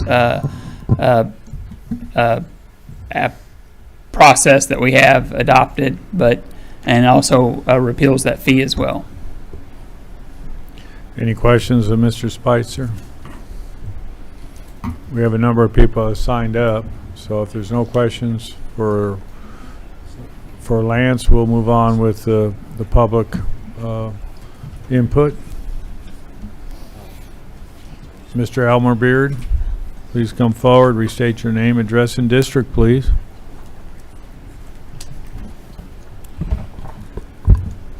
My name is Elmer Beard of District 2, 202 Henry Street, Hot Spring National Park, Arkansas. The same address as my business, which is Freedom Price Publishing Company, for the last 10 years.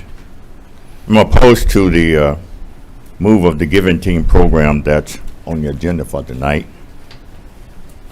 And I'd like to give a reason for my opposition to it and use a reference to the first meeting of the Board of Directors of the City of Hot Springs in January, where the Board of Directors passed a proclamation proclaiming racial healing. That was a term used in that proclamation.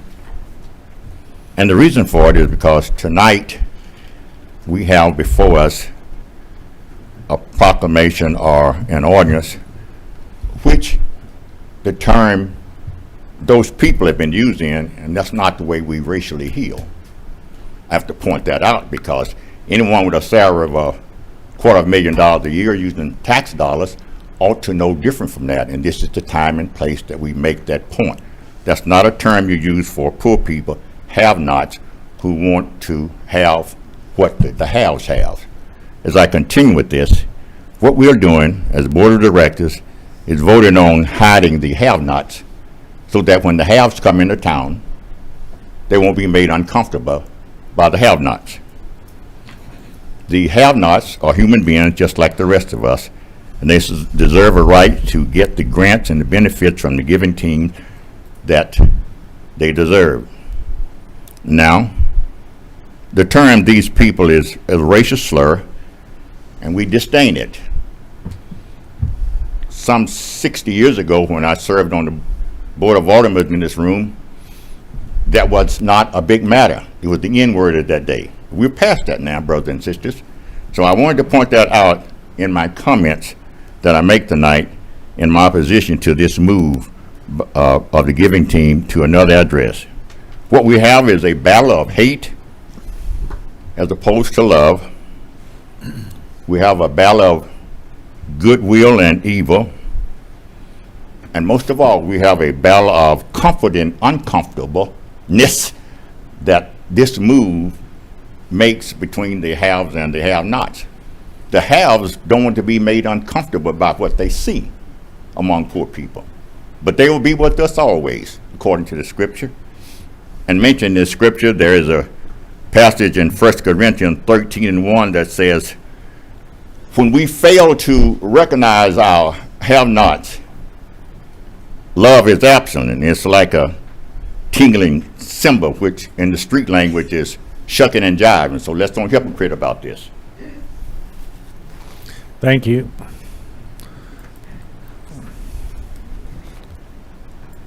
Adrian Perry, please come forward and restate your name, address, and district, please. Welcome. Hey everyone, my name's Adrian Perry. For those that recognize the man bun, event chair for Relay for Life, and we do appreciate those cancer awareness proclamations, so thank you. But today I'm an advocate here with the Giving Team, and 3 minutes is not a lot of time, so I'm just going to jump right in. I really wish I could have talked more about that letter. The concerns one, for example, every time they plan an event, there's always homeless being fed, and there's trash and people sitting. To give context, the Giving Team does it about 10 days a year, and the event for setup, event, and breakdown is roughly from 8 a.m. to noon. That's doing the math. 4 hours a month, 40 hours a year. You basically got about a 0.5% chance to see the event happening, or probably an easier way to say it is 99.5% of the time it's not there. So it's not always there. But I think there's value in just talking about what the event is actually about, because I'm sure a lot of people maybe have never been to it or kind of witnessed what it's like. And I'll tell you, the first time that I went, I actually saw 2 people I knew. One was a cancer survivor that I met through Relay.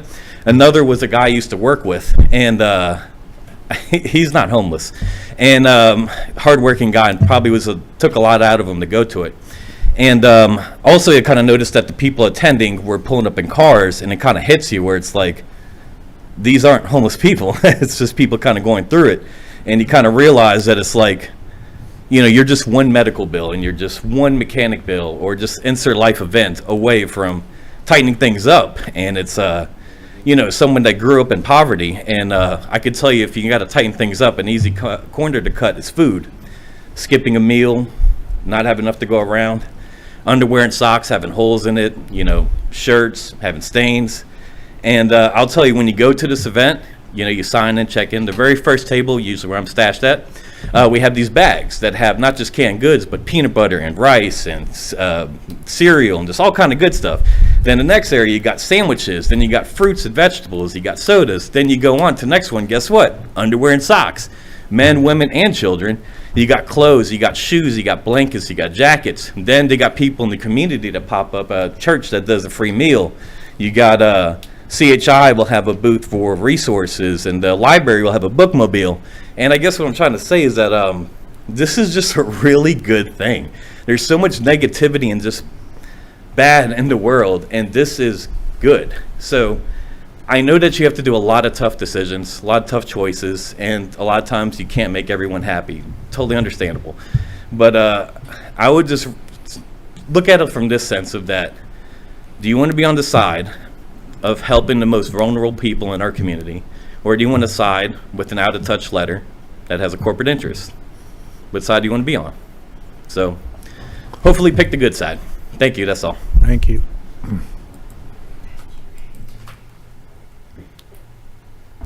Willie Wade Jr.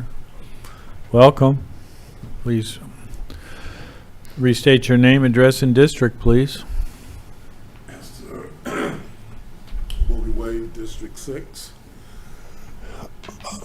Good evening to the mayor and the board of directors. I want to first of all start by saying I thank the city manager for coming up with the alternative solution, a placement that could be very beneficial for, you know, what we're trying to do with this program. But I have to stand with the rest of this group that has already come before you and just, you know, center around the connotation of this letter. And within that, I would like to start by saying, how vested is this board of directors into the affairs of its citizens? What type of initiatives or programs are we interested in trying to observe? How do we measure progress? What is the status of the Garland County Health Needs Assessment and Survey? It will tell you how well or not this city, county is progressing. Steve Harrison only cares about making money. He said it himself. One man's opinion shouldn't carry so much weight. Voice matters. And we feel our voice, the community's voice, should be heard in what we need. So what about this board? What are your priorities and how are they measured when it comes to impacting those below the poverty scale? Thank you for your time. Thank you. All right.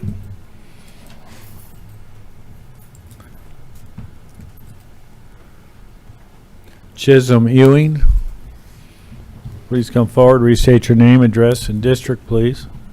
Yes, sir. Chisholm Ewing, 1601 Lakeshore Drive, District 4. I serve on Tuesdays. I have been part of the giving team as well and served with Janice. We do something similar.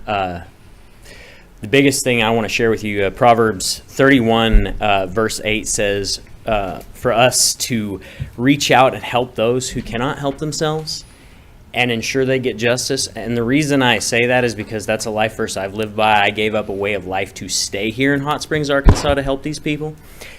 In moving this or not allowing organizations to supplement people, because not all people, as was stated, are homeless, but some are just a step above that, you limit people's ability to survive as easily. Not that they're in a better, massive better state for any organization being there, but by taking away the consistency and the uniqueness of the location because of certain people taking the bus and moving from different areas to get resources, moving it to another location really puts a hindrance, especially on people that are disabled. For one, there are multiple people that come in wheelchairs. There's two different people that I know that are blind that take the bus. It really hinders that. The other thing about that is, and it's been stated in meetings past, if you move us out of sight when we were at the depot and then we moved to the parking lot, that's 100 yards away and we're still in visible sight. People thought we quit serving for 3 weeks, and I would have to walk over and tell people. If you put us out of sight, out of mind, and again, this has been stated, people really, because they've come under the lie that they're not important, that they're looked down on, that they're trash. That's not the truth, but that's how they feel. That's how they've been made to feel. So when they are perceiving us to stop showing up because we're out of sight for them, they just simply give up.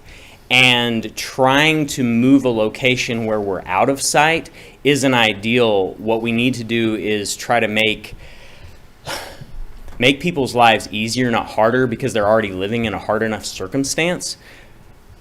And in doing this, when we team together, we end up impacting the community in a positive way and giving hope to these people, because a lot of these people don't want to be where they are. There's a select few that do. But the ones that are there don't really want to be stuck in this position, but they're stuck in the position because they've bought into the lie, this is as good as it gets. And because of organizations like mine, Janice's, and so many others, we can have a positive impact, not on just this generation, but future generations, because there are younger people out on the street that don't have to fall into this same trap. Thank you. Thank you. And I'm going to apologize because I'm having a hard time reading the first name of the last speaker. So I'll use the last name, Mr. or Mrs. Folsom. Please come forward and restate your name and address and district, please. Hello, I'm Shannon Folsom, 408 Glade Street. I'm in District 1. I was horrified when I read that Visit Hot Springs decided that it was a bad look to help people.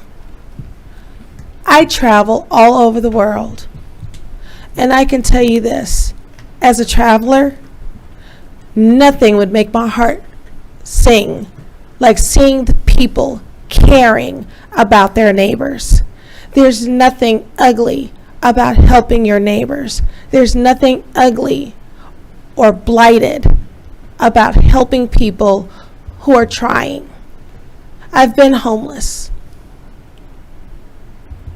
I was fortunate. We were able to work our way out of it. Some people are trying, some people are not, but some people are.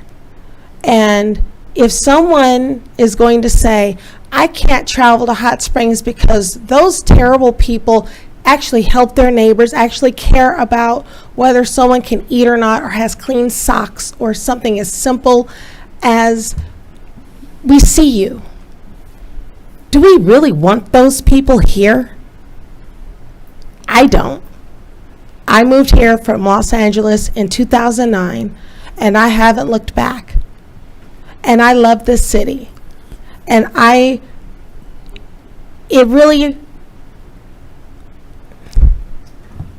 it's been echoed here, and I'll say it again.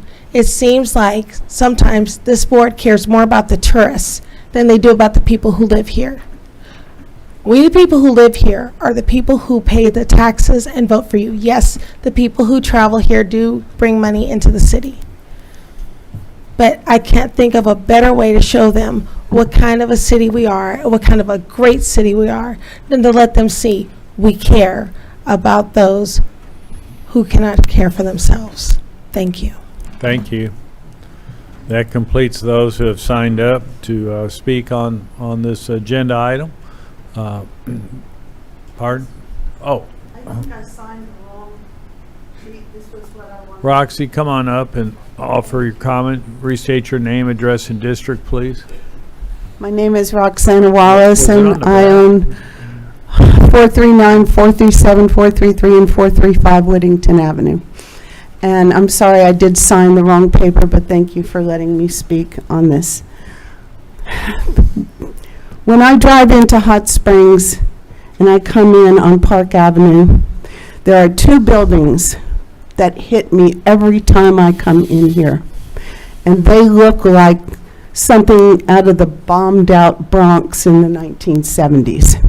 If I were you, I would be more worried about that than I would be worried about showing people our kindness, our wanting to help people. I love Hot Springs, and part of the reason I love it is because of the people I've met here. They're good people, and we should be helping our veterans who are in a hard time, our people who have lost their homes or their jobs because of corporate shutdowns. Most people that I've met, when I'm out painting on the streets, on the stormwater things, the people that I've met that were homeless, they were kind people. One man brought me a little bag of crumpled up cookies because he was so happy that I was beautifying where he hangs out. You know, so to move these people out of sight instead of saying, we are good, we are kind people, is wrong. The other thing that I really am opposed to, that I think divides us more than anything, is that stupid statue about an insurrection that was lost 100 years ago. We still have a monument downtown to that. Those people were fighting against the United States. Our veterans who are in a bad way now fought for us. So I think we should think about what needs to change and what makes us a better place, not to hide people who are in need. Thank you very much for listening to me. Thank you. Okay, so that does complete those who had signed up or tried to sign up to the right agenda item. Discussion amongst directors.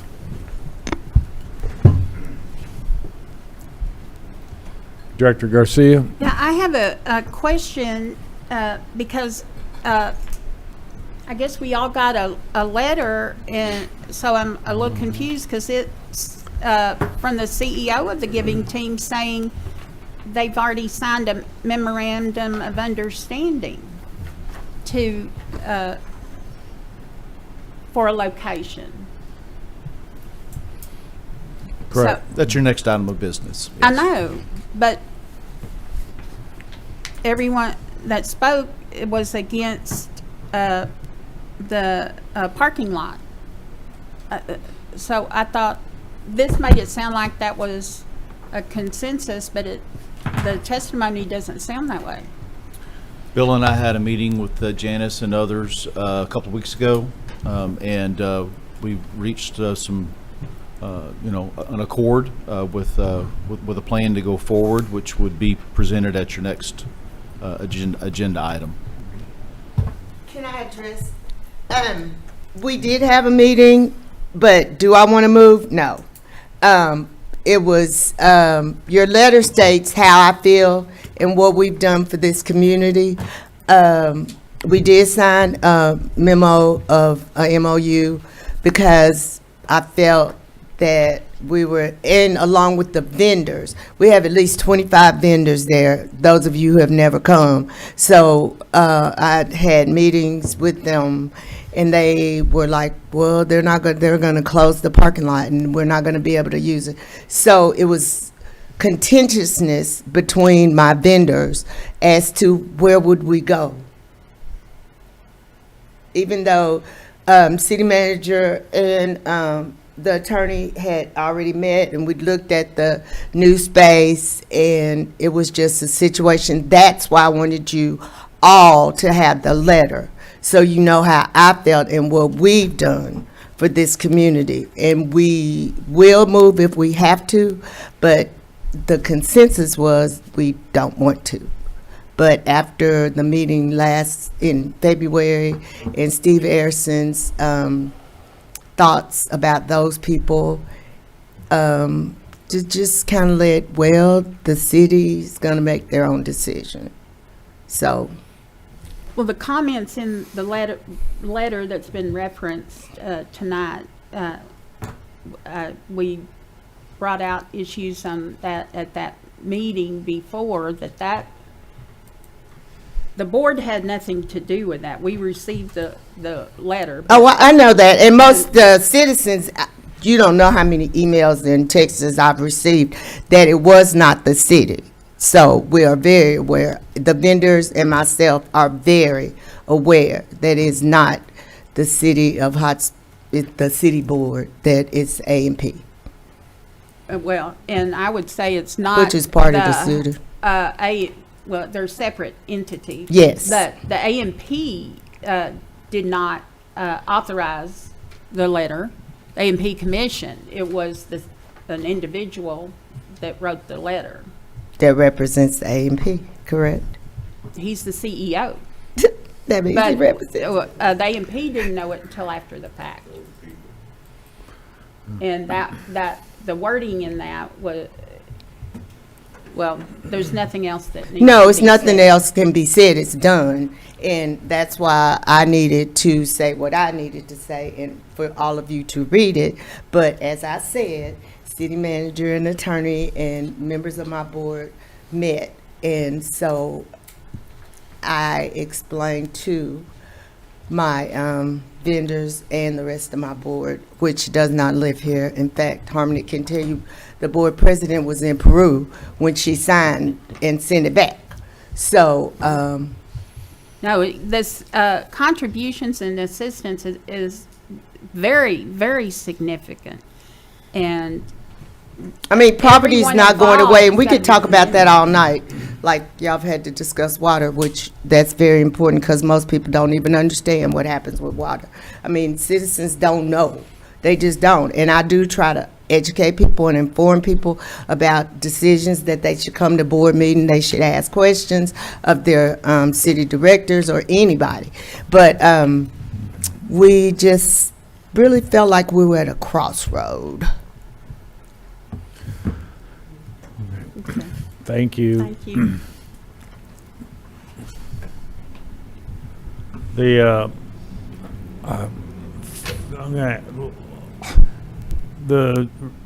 primary reason of the relocation is to free up the Church Street parking lot as part of our parking program. I'm directing this to Lance. And that the goal here is we had paid parking and or regulated parking and non-regulated parking, and this was going to be a integral part of our non-regulated within that section of town. Is that correct? That's correct. The parking lot in itself is not a large parking lot, but the location of it is, it does service the food court and some of the other commercial properties that are in that area. But it's about 65 or 70 spaces that transition from the paid parking system into that unregulated system. But as the board recalls, whenever you brought those, made some of those parking spaces unregulated, that was to allow for employee parking and additional visitor parking that was off the main thoroughfare. So that's correct. Yeah. And then I just want to make comment regarding, movement and not being found and maybe being out of sight.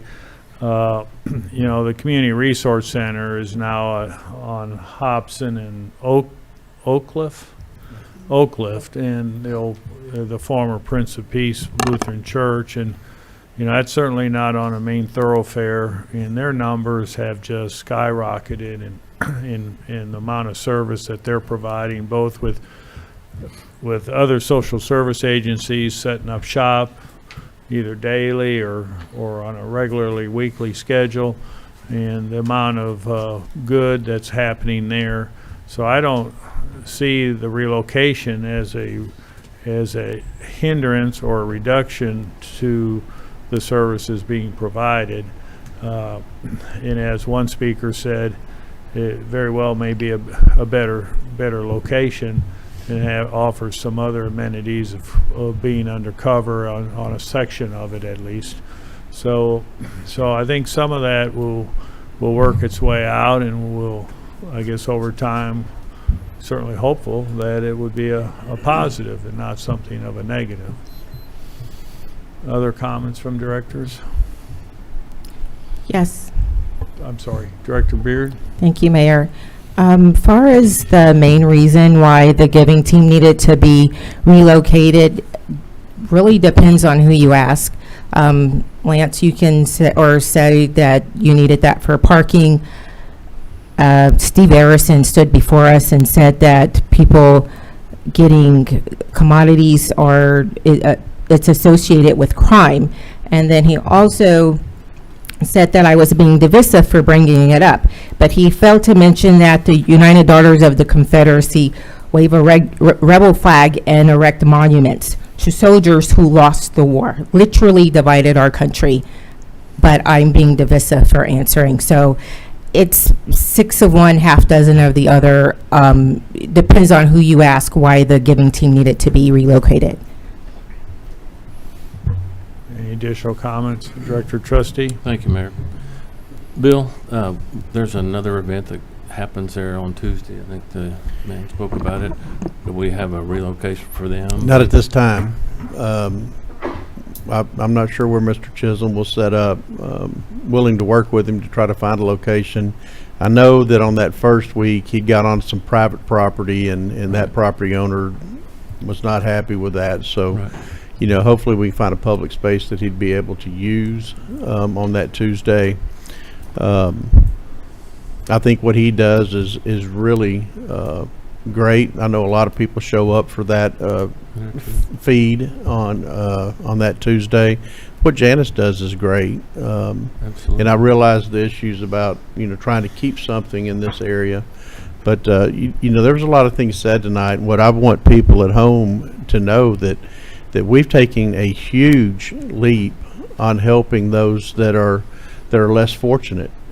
What we've done at 109 Hobson with an investment of almost $2 million with area nonprofits coming and working in that facility, it's not quite a one-stop shop, but it's getting close. We have veterans that are coming in there. We have people that come and eat every single day, and it's not homeless. It's homeless. It's working poor. It's anyone looking for a resource that needs one. We've got that at 109 Hobson. So, you know, I would implore both Ms. Davis and Mr. Chisholm, let those that are coming to see you on those dates know about 109 Hobson. It's something they can go to every single day and have a nice place to come in and eat indoors, get out of the heat, and they may find some other resources there that they can take part in.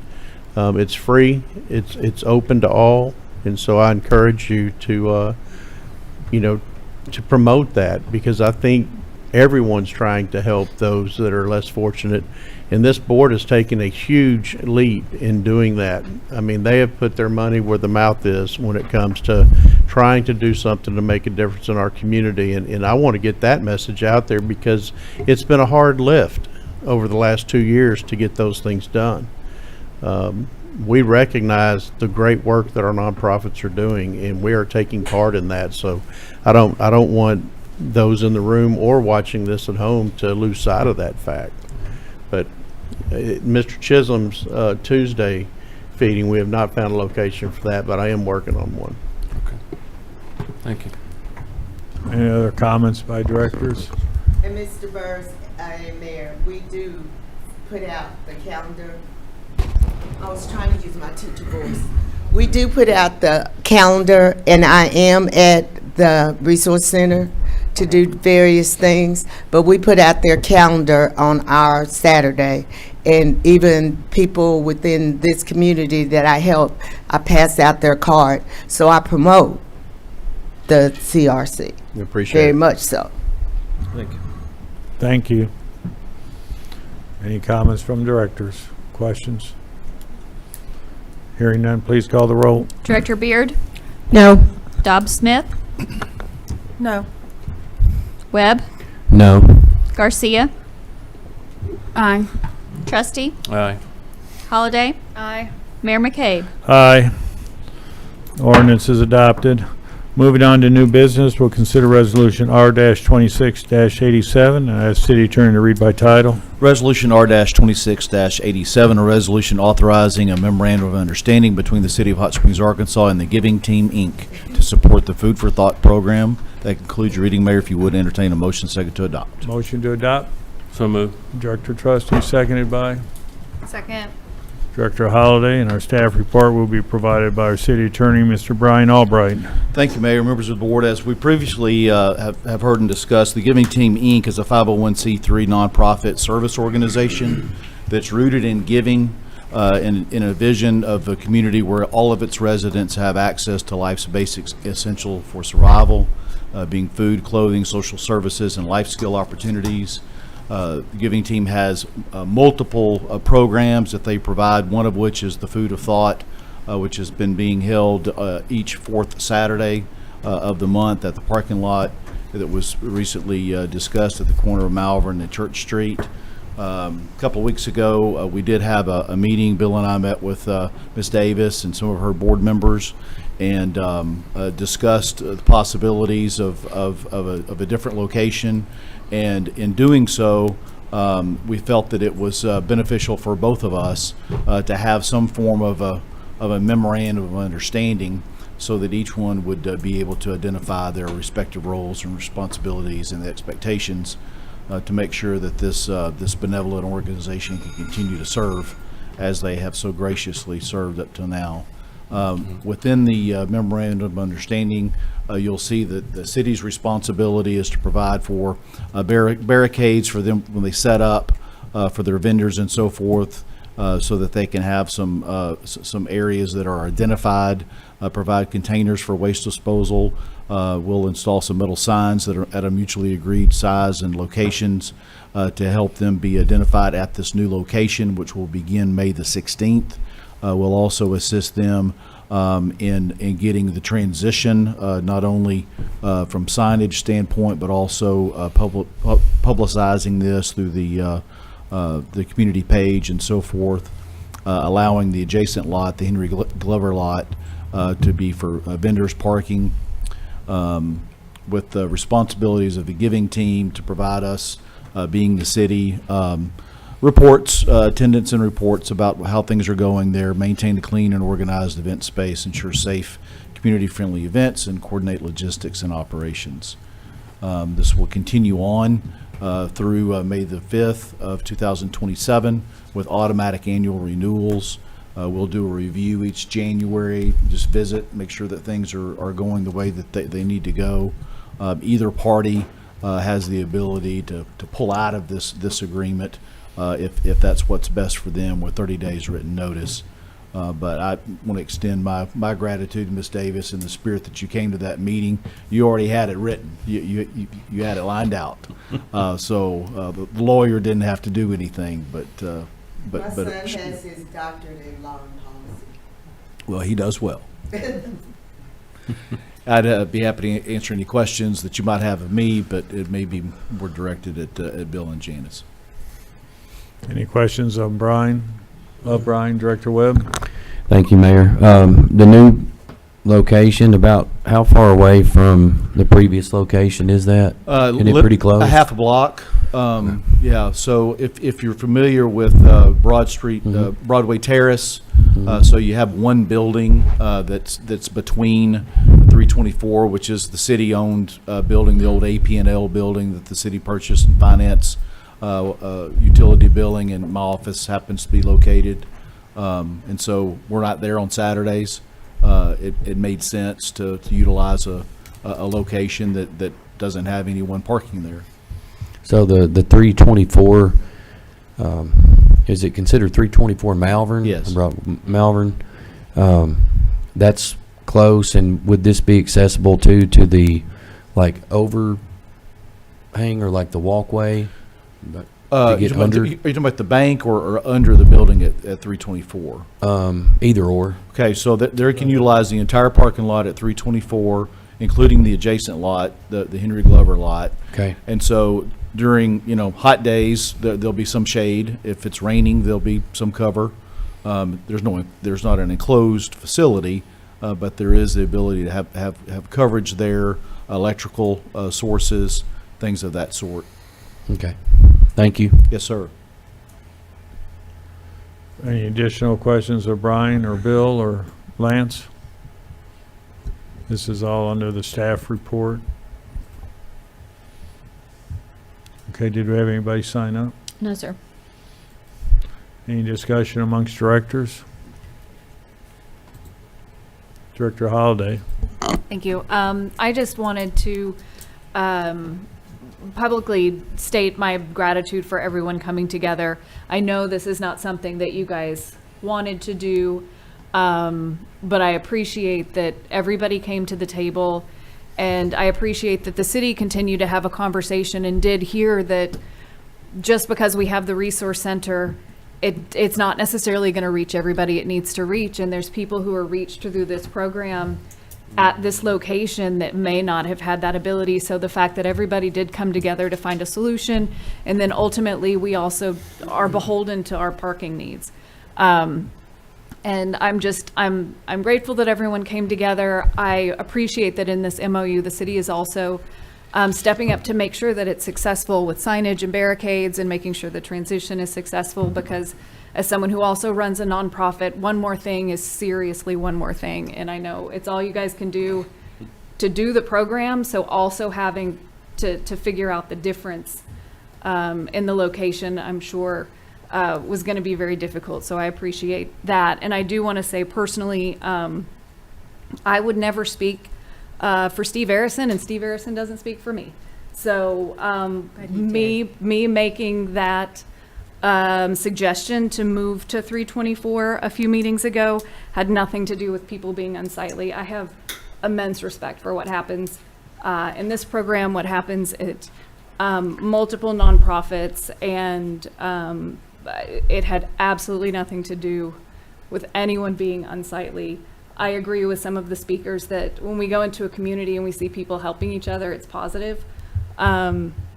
I just personally truly believe we needed the parking lot to be available when the parking lot needs to be available. And fortunately, this was a very close location. And I'm looking forward to the numbers, and I really hope that it's successful. And I've reached out to Janice before, and we'll say it now. If something goes sideways, I'm sure Bill will be the first call, but I'm happy to be the other first call and make sure that it gets fixed, because I want to make sure you guys keep doing what you're doing and that the people in our community here get what they need. So thank you guys. And thank you guys. Additional comments from directors? Hearing none, please call the roll. Director Dobbs-Smith. Aye. Webb. Aye. Garcia. Aye. Trustee. Aye. Holliday. Aye. Beard. Aye. Mayor McCabe. Aye. Resolution is adopted. Moving on to consider Resolution R-26-88. Now, ask City Attorney to read by title. Resolution R-26-88, a resolution declaring a certain structure located at 112 Howell Street a nuisance and condemning same pursuant to Title 17 of the Hot Springs Code. That concludes your reading, Mayor. If you would entertain a motion, second to adopt. Motion to adopt. So moved. Director Trustee, seconded by Second. Director Holliday. Our staff report will be provided by Mr. James Hardage, Neighborhood Services Manager. Welcome. Thank you, Mr. Mayor, board, members of the board. I appreciate everything that's happened tonight, and thank you for allowing me to be here. The City of Hot Springs is proposing the condemnation, demolition, and clearance of a vacant single-family residence located at 112 Howell Street, which is in District 1. While there is an additional structure, 114 Howell Street, on the same parcel, we are not recommending condemnation for that specific structure at this time. Garland County records indicate that the property owners are Gita and Susan Fier of Leesburg, Florida, and the property taxes are current as of last week. Since 2023, Neighborhood Services and the Planning Department have addressed a number of exterior violations, and in October of last year, we were able to inspect the interior of the structure. under the Arkansas Fire Prevention Code and the Hot Springs Property Maintenance Code, the structure has been deemed unsafe for habitation. The interior and exterior inspections revealed extensive structural and foundation damage, including the failed roof systems, damaged floor joists, and compromised wall studs. Essential life safety components such as smoke detectors and electrical and plumbing fixtures are also missing or damaged. Notices of consideration for condemnation were sent to the owners in March of this year, and since that time, we've spoken to the owners who have expressed an interest in saving the structure. However, as of today, no permits have been requested. As I mentioned earlier, the property taxes were paid last week. Due to the advanced state of deterioration and the owner's unwillingness to stabilize the property with no reasonable alternative remaining, it is recommended that the structure be raised and removed to eliminate ongoing risk to public health and safety. Any questions of Mr. Hardage? Director Trustee? Thank you, Mayor. Mr. Hardage, I drove by there today. That second structure, it looked like the porch is caved in on it. I mean, I couldn't get through the gate. I didn't try to. Right. But So why are we not condemning it also at the same time? Condemning both at the same time is just, it's really kind of a personal or professional preference. Okay. Because doing so requires more paperwork with the state. More things have to be done. Okay. It's easier to just to do one and then wait 12 months and do the second. The other one doesn't look to be far behind what the Correct. condition of this No. one. It you said- probably is in worse shape. If there was a way to get to that one That's- easier, That's I would have preferred to condemn it first, but because the other two buildings are in front, it Right. makes it hard to access that one. right. And you said the property taxes were current. Our board action request form says that they were delinquent, so they were paid last week. Last week, I believe it was on the 27th, Okay. someone paid it. Someone local here in Hot Springs, they reached out to, paid that on their behalf. And they called our office and was asking about the permits. And the information they'd gotten from the owner was a lot different than what they got from us regarding permits. Okay. And their decision to pay those taxes they may not have made that decision if they'd talked to us first. Okay. All right. Well, thank you. I just want to make sure I understood you correctly. Yes, sir. If they were paid. Okay. Thank you. Any additional questions of Mr. Hardage? Hearing none. All right, thank you. Did we have anybody sign up? No, sir. Nobody signed up. Discussion amongst directors? Hearing none. Please call the roll. Director Webb. Aye. Garcia. Aye. Trustee. Aye. Holliday. Aye. Beard. Aye. Dobbs Smith. Aye. Mayor McCabe. Aye. Resolution is adopted. Moving on to our first ordinance under new business, we'll consider ordinance O-26-16. I'll entertain a motion and a second to suspend the rules and read by title. So moved. Director Trustee, seconded Second. by Director Garcia. I have a motion and a second to suspend the rules to read by title. All in favor signify by saying aye. Aye. Opposed, same sign. Council, please read by title. Ordinance O-26-16, an ordinance amending the zoning map from RN1 Residential Neighborhood 1 to RN2 Residential Neighborhood 2 District for land generally located at 706 Golf Links Road, amending the future land use plan map from residential low to residential medium high and for other purposes. That concludes your reading, Mayor. If you would entertain a motion second to adopt and have discussion, if any. Motion to adopt. So moved. A motion by Director Holliday, seconded by Second.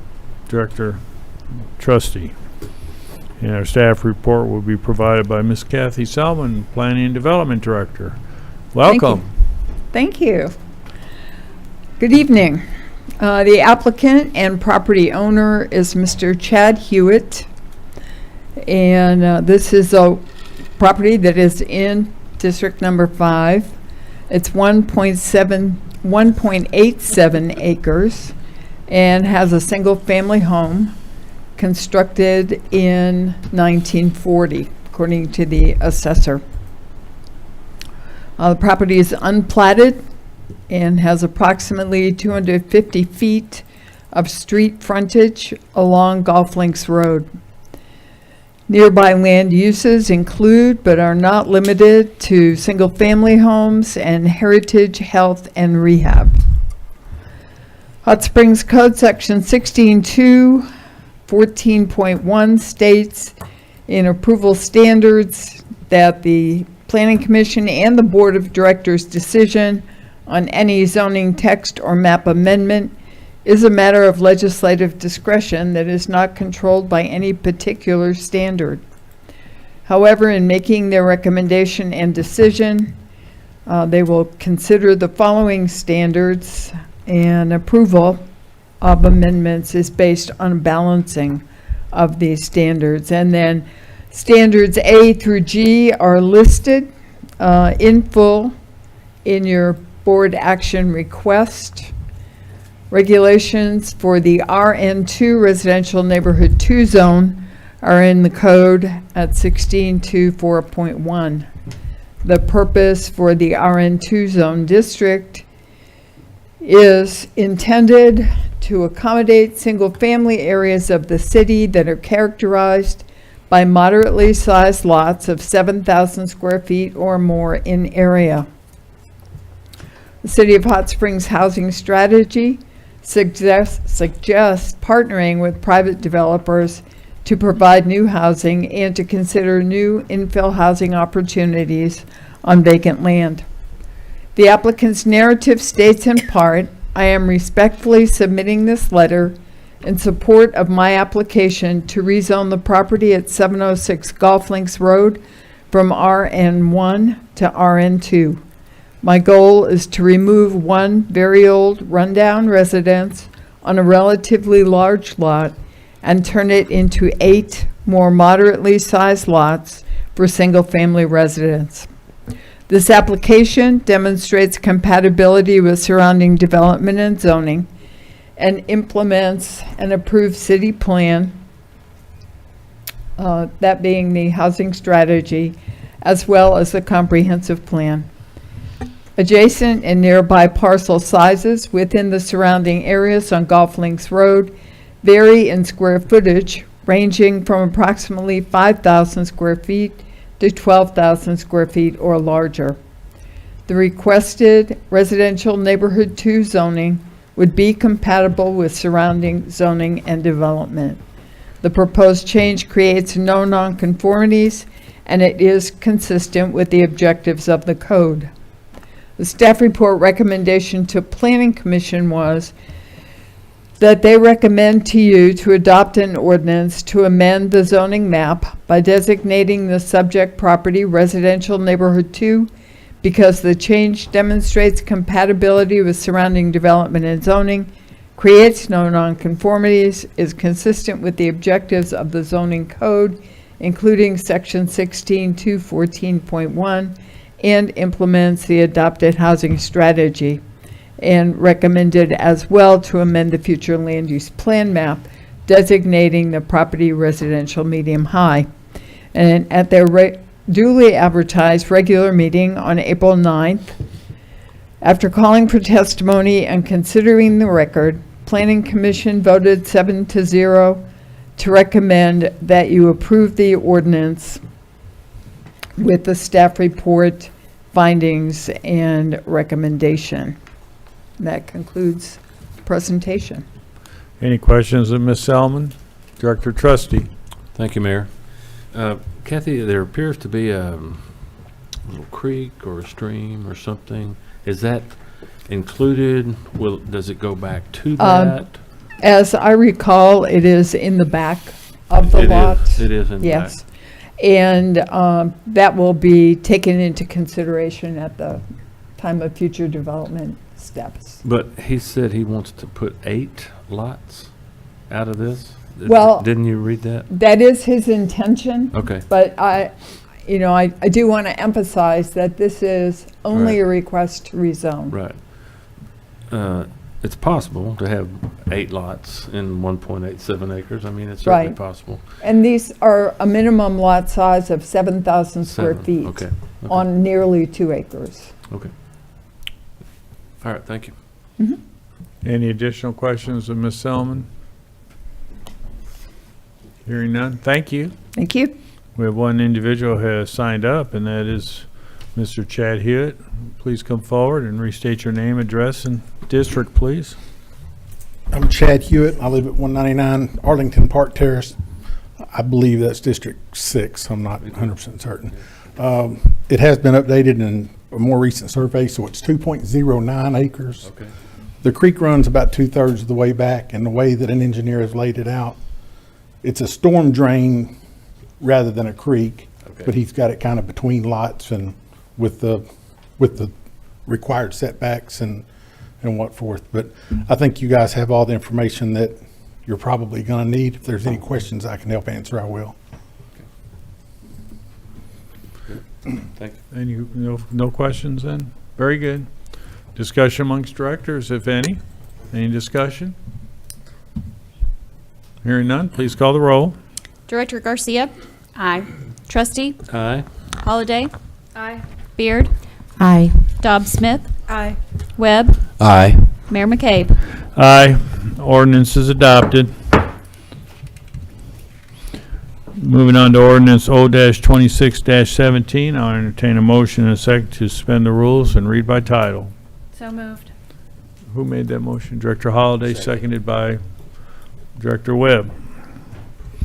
Director Webb, she beat you with hand motion, but you said the verbal, so I wanted to recognize you. Even the playing field. Well, I didn't want you to think that her voice got low. So we got a motion and a second. Ms. Kath, read by title. Yeah, all Go in ahead. favor of those, yeah. Yeah, all in favor of the motion Read by title. to read by title, signify by saying aye. Aye. Aye, pose same sign. Thank you. Read by title. Ordinance O-26-17, an ordinance repealing ordinance number 6212 as amended and adopting the 2026 sign code to be codified in Chapter 5 of Title 16 of the Hot Springs Code and for other purposes. That concludes your reading. If you would entertain a motion second to adopt. Motion to adopt. So moved. Second. Oh, I got Director Holliday, second by Director Dobbs Smith. And the staff report will be provided by Kathy Selman, Thank you. Planning and Development Director. Okay. Advertising and sign technologies and practices have changed rapidly over the past decade with the growth of online websites and even targeted new media advertising using web analytics or behavioral analytics. Nonetheless, physical signs continue to play a significant role in attracting customers. The sign code has been amended multiple times since its original adoption, with the most significant being ordinance number 6166, passed in 2016. That ordinance was an emergency action in response to the Supreme Court of the United States of America decision in the Reed versus Town of Gilbert, Arizona, 2015, regarding content-based regulations. Planning Commission held 11 publicly advertised work sessions from July 2025 through March 2026 to assess existing regulations, identify areas of the code requiring update, and also considering alternative approaches to sign code regulations. Work sessions held on November 21st, 2025 and March 25th, 2026 were attended by sign company professionals who actively provided comments and concerns. Work sessions concluded with Planning Commission's Thursday, April 2nd, 2026, duly advertised work session document entitled Sign Code Draft 2.0, dated 4/2/2026, and that is the code that we have presented to you tonight with one amendment. With the draft code, we also provided a record of 2019 through 2026 sign variance requests. And these were put together in response to comments from our sign professionals who included concerns that economic development and location decisions would be affected with new sign regulations. So with this in mind, we researched those years 19 to 26, and those sign variances requested consideration of exceptional situations, including Oaklawn's expansion, Home Depot, the mall reboot, and numerous churches and schools. And our research indicates that 17 of those 17 sign variances were approved. So considering the exceptional circumstances of certain situations, your appointed bodies responded in a positive way in support of them. The staff report recommendation to Planning Commission is that they consider the record and public testimony and recommend to you to repeal Ordinance 6212, the current code, as amended, and adopt an ordinance amending Hot Springs Code Title 16, Chapter 5, establishing new sign regulations for the city of Hot Springs. And at their duly advertised regular meeting on April 9th, 2026, and after calling for testimony and considering the record, Planning Commission made one amendment, and that was to eliminate video screen prohibition that was proposed in the draft, and then voted 7-0 to recommend that the Board of Directors approve an ordinance adopting a new Title 16, Chapter 5 sign code to be effective January 1st, 2027. And there was a typo in the ordinance that was in your packet.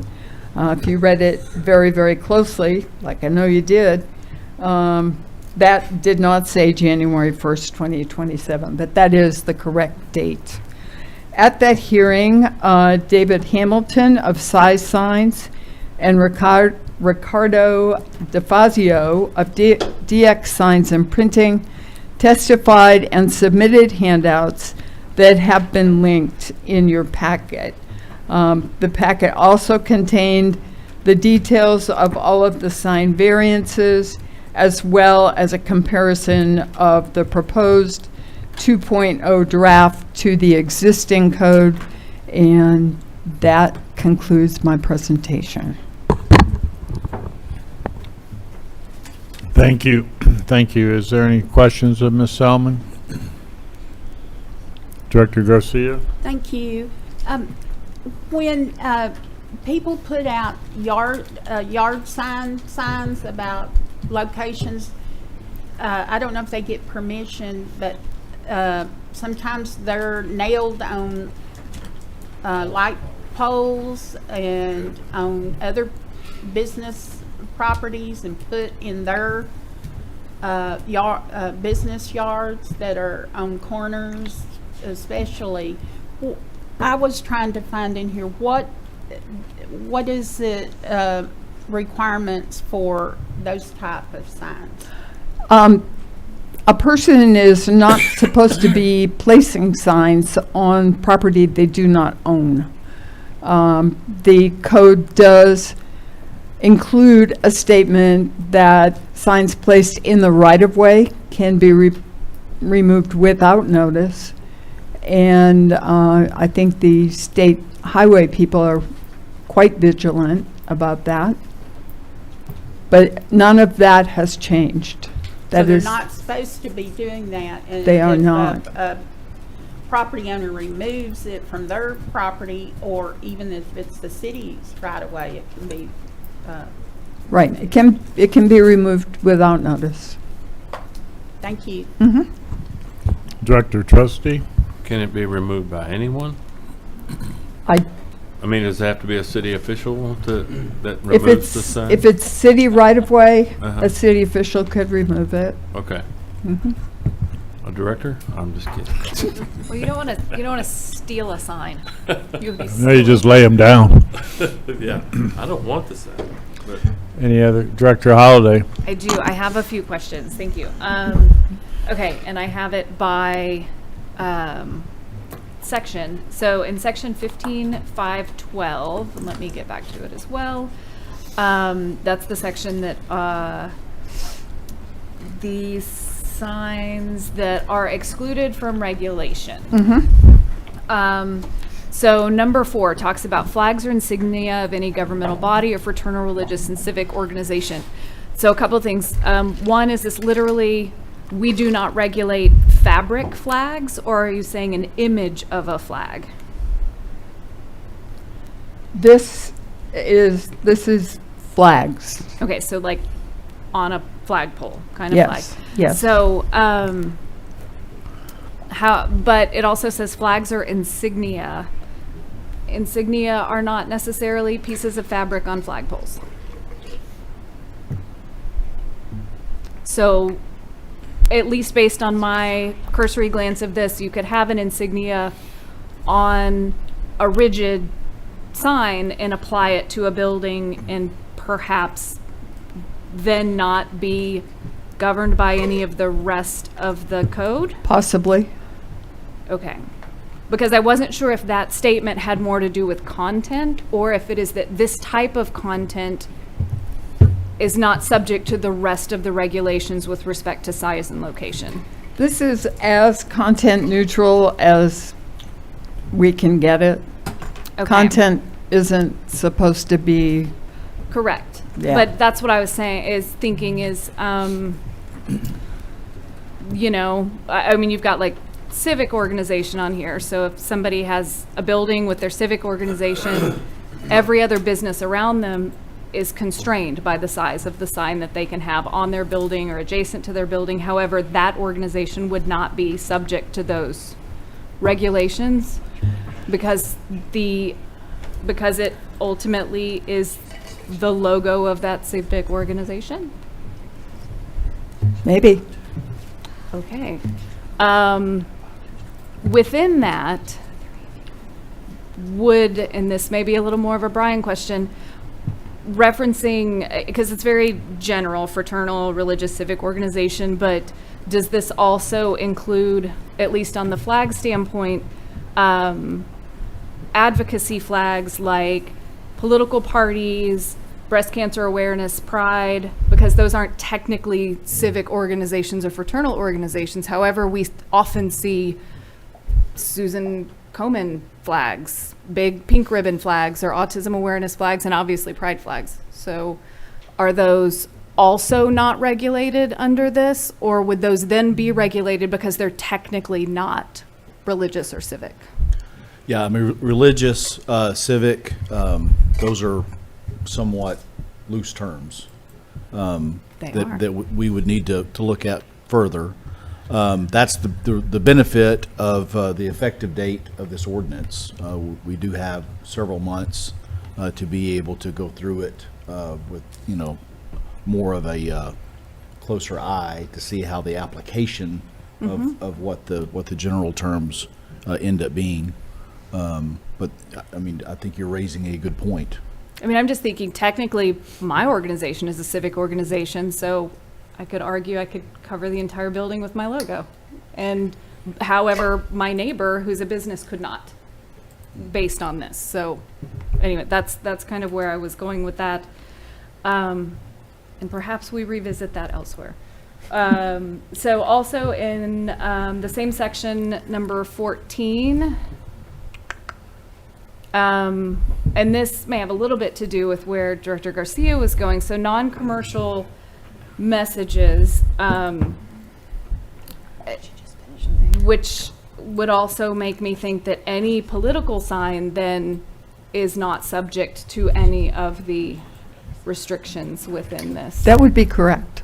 Okay, so they can be ginormous political signs on the side of buildings, and they're not restricted. They are non-commercial messages and would not be covered by this. Okay, and then I can't read my writing. I had a question about banners. Oh, why do we not have banners in Malvern Avenue overlay? They have been prohibited since the dawn of the Malvern Avenue overlay. Okay. And I don't know what discussion went into that.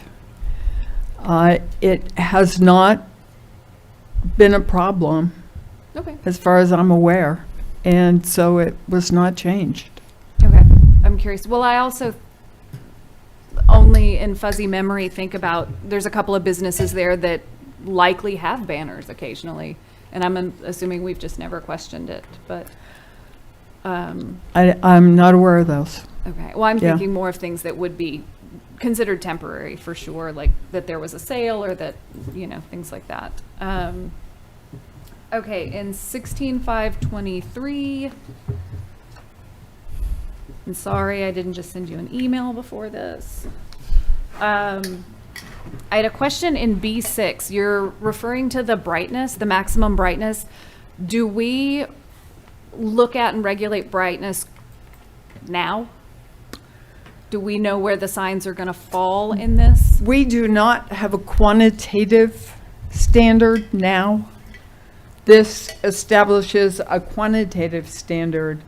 The language before has come primarily from site plan approvals and conditional uses, which contained a condition that said that lighting had to be fully downcast, fully shielded, and could not result in light trespass to adjacent properties or cause a safety or distraction for pedestrian or vehicular travel. So when and if this is adopted, would this section also allow for pre-existing non-conforming use for existing signs? It would. Okay. Because I know we've got some pretty bright ones in town. And then that was sort of the question under animation as well. So as long as,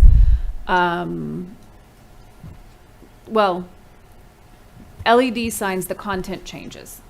So if the LED sign exists at the moment and has been utilizing content that is either animated or any type of flashing and video, would they be allowed to continue to add new content that also behaves in that manner, or would it then be content-based moving forward?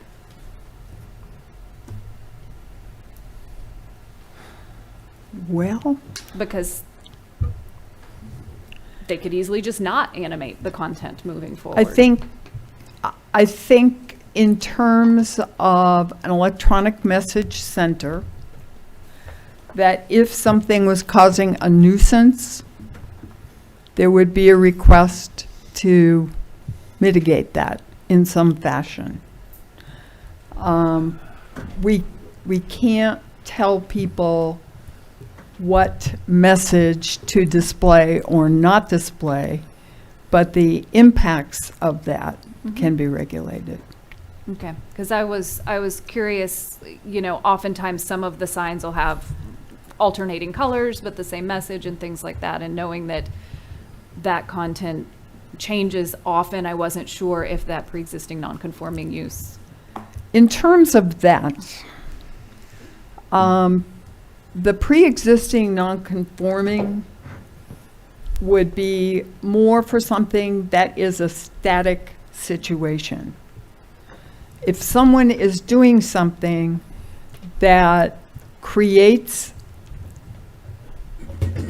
a situation with light that is causing a nuisance or exceeds the limit that is established here, because it is a changeable message, just because they've always been annoying doesn't mean that it would be allowed to continue. Okay, I appreciate that.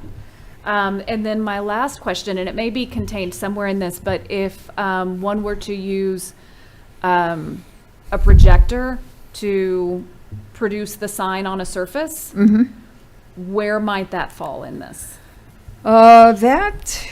Because it's not necessarily the window.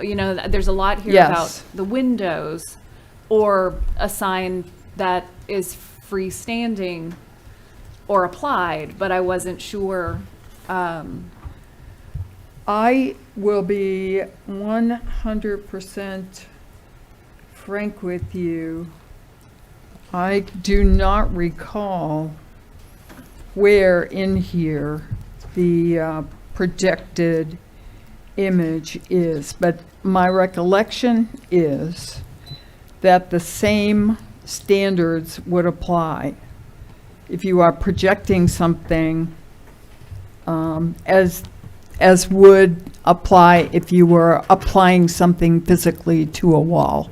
Okay. And I didn't know if it would be considered a version of a spotlight, because I'm not sure why spotlights are prohibited. And so if it was in effect about applied light and the reflection, in which case a projector would ultimately create that same situation. A projected image, a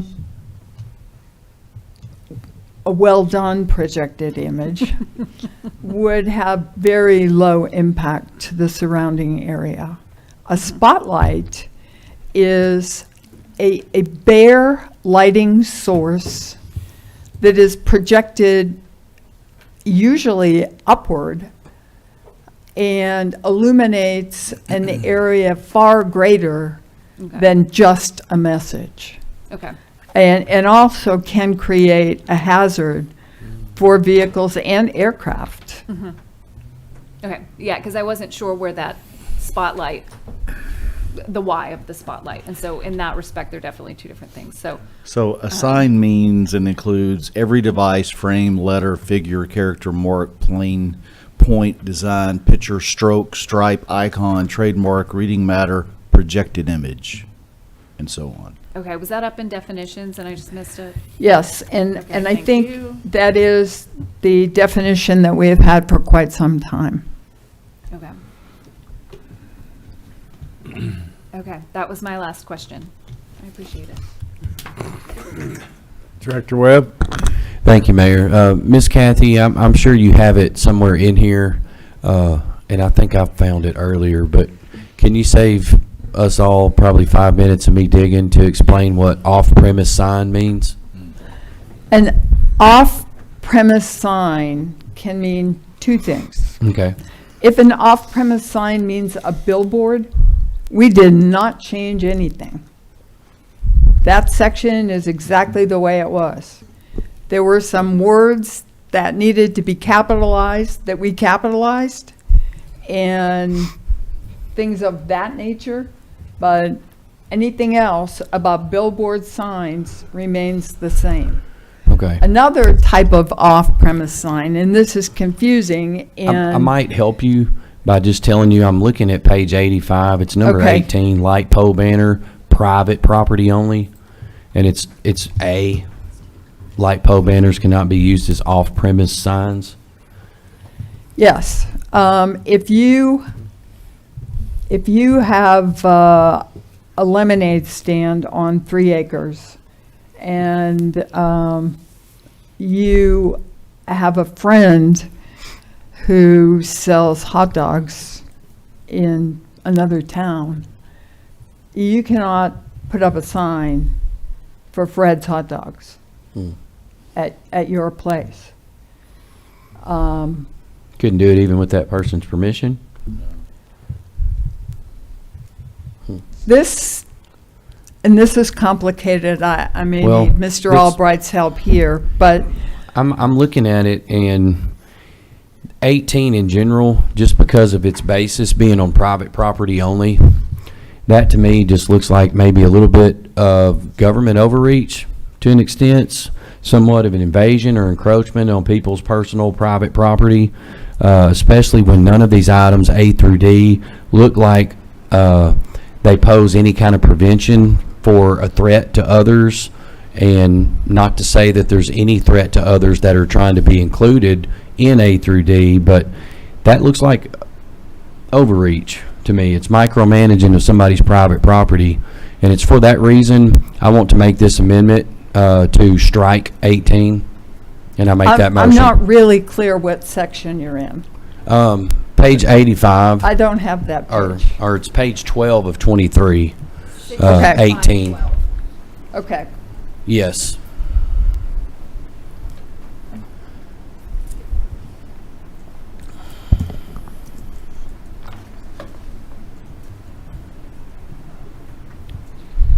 So I will share something that happened several years ago that came to me from some of my constituents. If you guys remember where they're building the new hotel, right over here, it said DeLuca's Loves Hearts Hot Springs. And that was not considered an off-premise sign because it was a statement, DeLuca's Loves Hot Springs. Whereas the sign on the on Red Light Roastery's roaster building that says coffee shop 2 blocks down is a directional advertisement sign. And so they ended up actually naming the building coffee shop 2 doors or 2 blocks down. It was fine. But ultimately that was considered an off-premise sign because it was an advertisement directing someone to a business. Whereas, you know, if you wanted to put a sign in your front yard that said DeLuca's Loves Hot Springs, so be it. But if it says DeLuca's is at blah, blah, blah Central, has great pizza, I think that's where the content, that's like the one time that content can get involved. And that's where I know Kath, I remember having this conversation with her over many phone calls. Because other businesses wanted to put signs elsewhere in town to drive business and weren't allowed to. Right. I appreciate that explanation. I think, you know, on public property, that might be an issue. But again, if it's private, that's an encroachment. It's government overreach. As long as the off-premise sign has no viable threat to others around, I think we're encroaching on people's personal private property. And that's why I made that motion. And I want to, again, make that motion to strike 18 off of page 12 of 23. And that's my motion. Pray for a second. 18 Yes, ma'am. on 12 of 23? Yes, ma'am. 18, 12 of 23. Yeah. Director Webb's made a motion to strike item 18 of 23. Not just A, All of or it. not just that? 18. You don't? Okay. A through D. Do we have a page that I can Yeah, get to? it's page 85, Mayor. 85 in our packet. 12 of 23. May I? No, he's made a motion. Is Okay. there a second or not? Second. Yeah, second. Now we have discussion. Is this I've laid out, or excuse me. Go ahead. Yeah, thank you, Mayor. I've laid out the reasoning for striking 18. Again, this is private property. It's government overreach. None of those A through D are in any way trying to prevent any type of threatening behavior to others. Not to say that there was any to begin with. And on top of that, this is private property. It looks like government overreach. It should be struck. Can I jump in? Please. All of this is on private property. I mean, for the most part, all of this sign code is on private property. But this one was... I would imagine it says private property only because the city has pole banners. And this is a delineation for the pole banners that are not in the city's right-of-way, correct? Yeah, that say, you know, Yes. downtown district or gateway community or things of that nature, yes. I mean, all of this is people's private property on their businesses, on their, I mean, the whole thing's private property and governing what we can and can't do on private property from a sign standpoint. Well, Go ahead, Director yeah, Webb. thank you, Mayor. It looks like the others could be interpreted as commercial or public-private. This one is the only one that particularly has private property only. In parentheses. Yeah. So, So, Ms. Salmon, is there a difference between, you know, This was intended to allow parking lots privately owned, say, for Home Depot. If they want to put banners in their parking lot on poles that say, you know, Christmas trees over here, or we sell old-fashioned light bulbs, or I don't know what they would say. But this allows them not to be counted against their overall sign square footage. This is intended to grant additional advertising area for the owner of the property. If what you would like to do is take the second sentence in A out of there, that, I think, would accomplish what you are trying to do, And I don't see any problem at all with that. But the other was intended to grant additional sign square footage to private businesses. Yeah, I think you make a good point, and I would do that. B, I want to revise my amendment. Can I do that? Strike, or I guess I want to strike my motion to Well, you can amend. withdraw your motion, and she would, whoever made the second would withdraw the second. Okay, I withdraw my previous motion. Okay. And now I make a motion, or Mayor. Please. Thank you, Mayor. I make a motion to strike just A off of section 18, page 12 of 23. All of A or just I the thought second maybe sentence? That second sentence. The second Yeah, the sentence. second sentence of A. Yeah. You got a motion to strike, light pole banners cannot be used as off-premise signs. We have a motion to strike that from subparagraph 18A. Do we have a second? Second. Got 2 seconds there, so. Discussion, I have a question. please.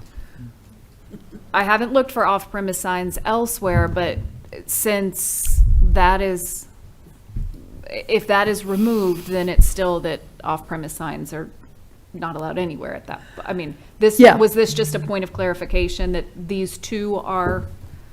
Yes, Okay. that was a point of clarification. Okay. I will say, this is enormously difficult to enforce off-site signs.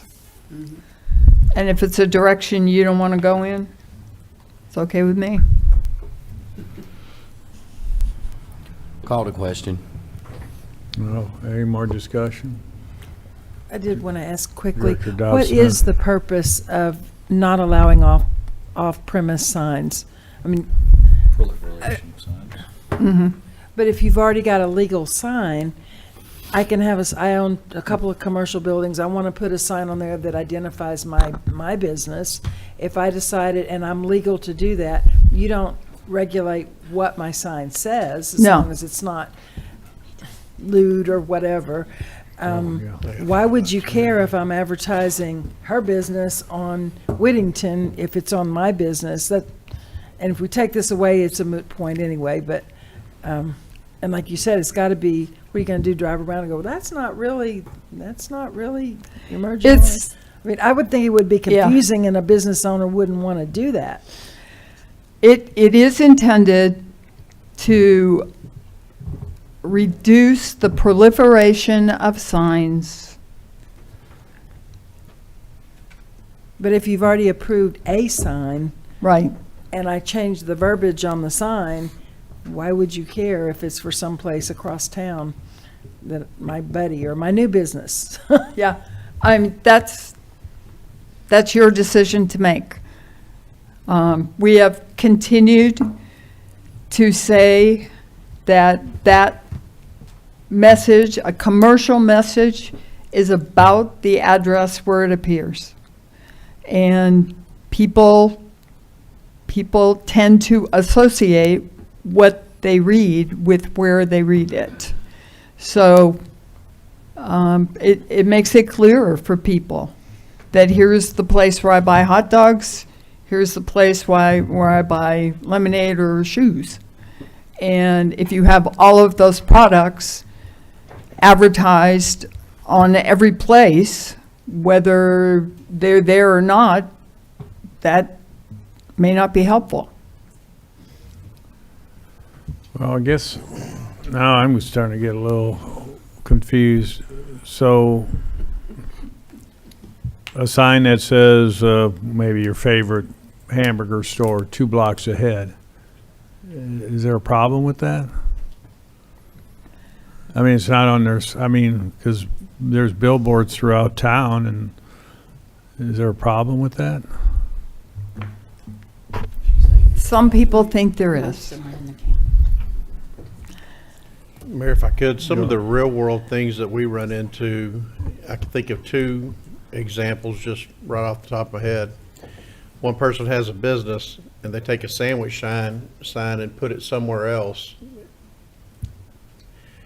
trying to get business to come to their business, but it's in front of another business. Find out on Central Avenue.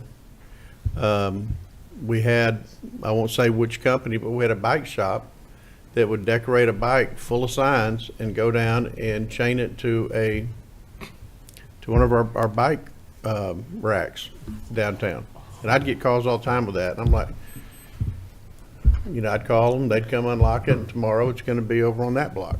Those are the kind of off-premise signs that I think we deal with in public works more often. The sandwich sign, I mean, this thing was like 6 blocks away from the business.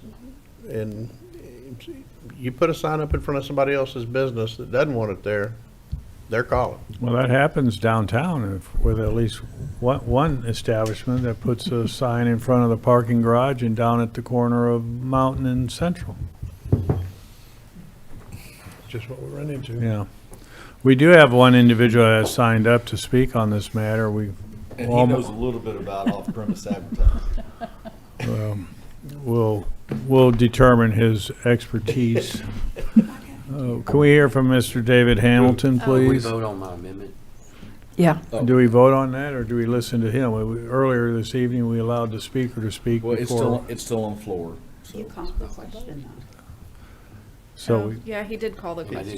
He called for the question. Calling for the question didn't get a second, but it's okay. David, come forward, please, and restate your name, address, and district or business. Excuse me, my name's David Hamilton. I'm the CEO and corporate counsel for Size Sign Company. And before my time starts, can I address one thing? One of the things that Kathy was talking about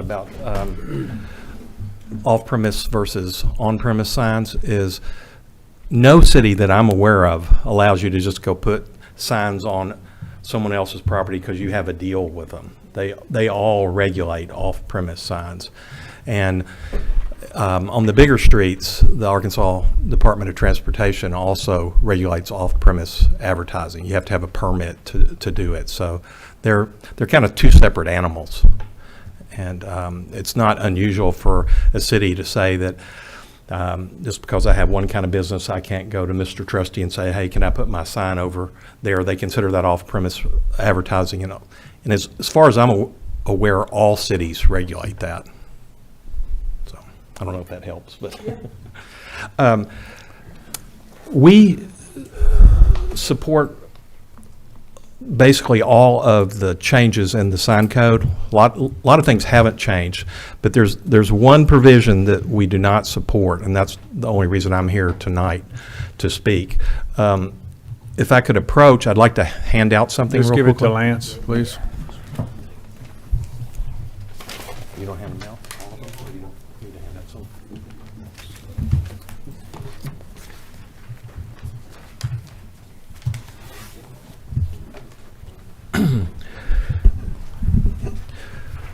So the provision that we're opposed to is Title 16, Chapter 5, Section 21C. And the current sign code permits a maximum freestanding pole sign height of 35 feet and a maximum display area of 250 square feet, depending on the road frontage of the business. Hang on a sec, David. Where you at? What page was that? He's page 90 in your packet. It's also the first page of kids. It's Section 16. We don't all have one. We don't have that. I mean, it's Chapter 16.5-21C. There's a chart, and I think it's table 5.2, I think is what it's Page labeled. 90. So the current code allows 35 feet height and up to a maximum of 250 square feet of surface area for the display, depending on how much road frontage the business has. The new code reduces the height from 35 feet to 25 feet, which is a 28% reduction, and the maximum display area is reduced from 250 square feet to 100 square feet. Those reductions, particularly for large commercial parcels and major developments, are not tenable. establishments such as Oaklawn, Cornerstone Marketplace, Fairgrounds Crossings, most of the shopping centers, that's not enough square footage for them to meet their contractual obligations to attract tenants for tenant space at shopping centers and that sort of thing. The pages behind these first two pages show that the adoption of this one particular provision would immediately reclassify a large number of signs as non-conforming. And the financial impact on these companies would be huge, because if they made any major changes, logo changes, things, any kind of structural changes, they'd have to come into compliance, which would be a pretty big expense on most of these freestanding signs. We just did a real quick preliminary study on Central and Higdon, and you've got 50 examples here of signs that would, if this is approved, would immediately become non-conforming signs. Some of them are too tall, some of them are too big, some of them are both, based on the new ordinance. And that's a lot of businesses. We also contacted a lot of these businesses, and none of them were aware that this was happening. And none of them that we talked to were in favor of this change. So that's another point to consider. The second page on here has a list of the 50 businesses that are shown in the photos. And a lot of these are nice looking signs and expensive signs, like, for instance, the new Lincoln sign. A lot of the auto dealerships have expensive, nice signs. And one thing I wanted to mention is if the issue is seeing the pole, then there are things that can be done. And some of these photos have examples of that. You could have pole covers that are built out of either steel, aluminum, or brick. So there's ways to cover up the pole. I'm not sure really what the issue is part of what's going on here. But if you consider the pole ugly, it can be covered up. Like, you don't see the pole structure in any of the auto dealership signs. You don't see the pole structure in the Oaklawn sign. You don't see the pole structure in the Simmons Bank sign. They're covered up with either column covers or monument type bases. But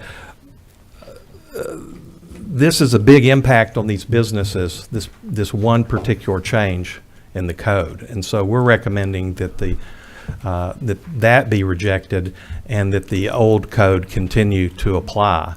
The rest of the changes, we can support all of those. Any questions of Mr. Hamilton? So, David, are you saying that you would like to see all of C, or just the table 5.2, or what are you asking to be taken out? In the major commercial areas, that the old code provides 1 square foot for each linear foot along the road. So if you had if your business had 100 feet along the road, you got a 100 square foot sign. The new code caps it at that. And that's fine for, I don't know, an insurance agency, standalone building or something like that. But when you get into the bigger developments, that's not enough signage for a large shopping center, the mall, those kind of Oaklawn, those kind of places.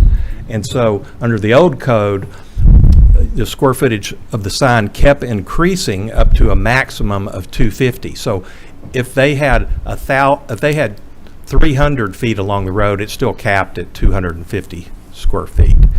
And that has worked out to be large enough for the entrance signs at the shopping centers, like I mentioned, like at Cornerstone.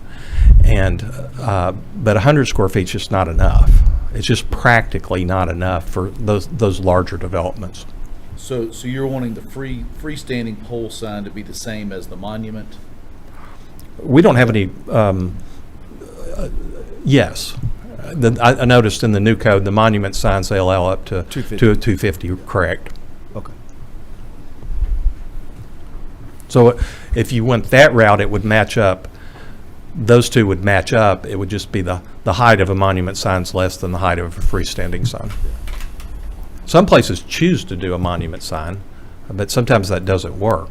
And if you look through this packet, some of the signs that you'd be surprised are out of compliance. Well, maybe every one of them you look at in here, but stuff like McDonald's, Burger King, Sonic, and then things like I mentioned, like the one I did mention is like Diamond Landing that's on Central. That's it's a small shopping center, but that would be out of compliance in the new code.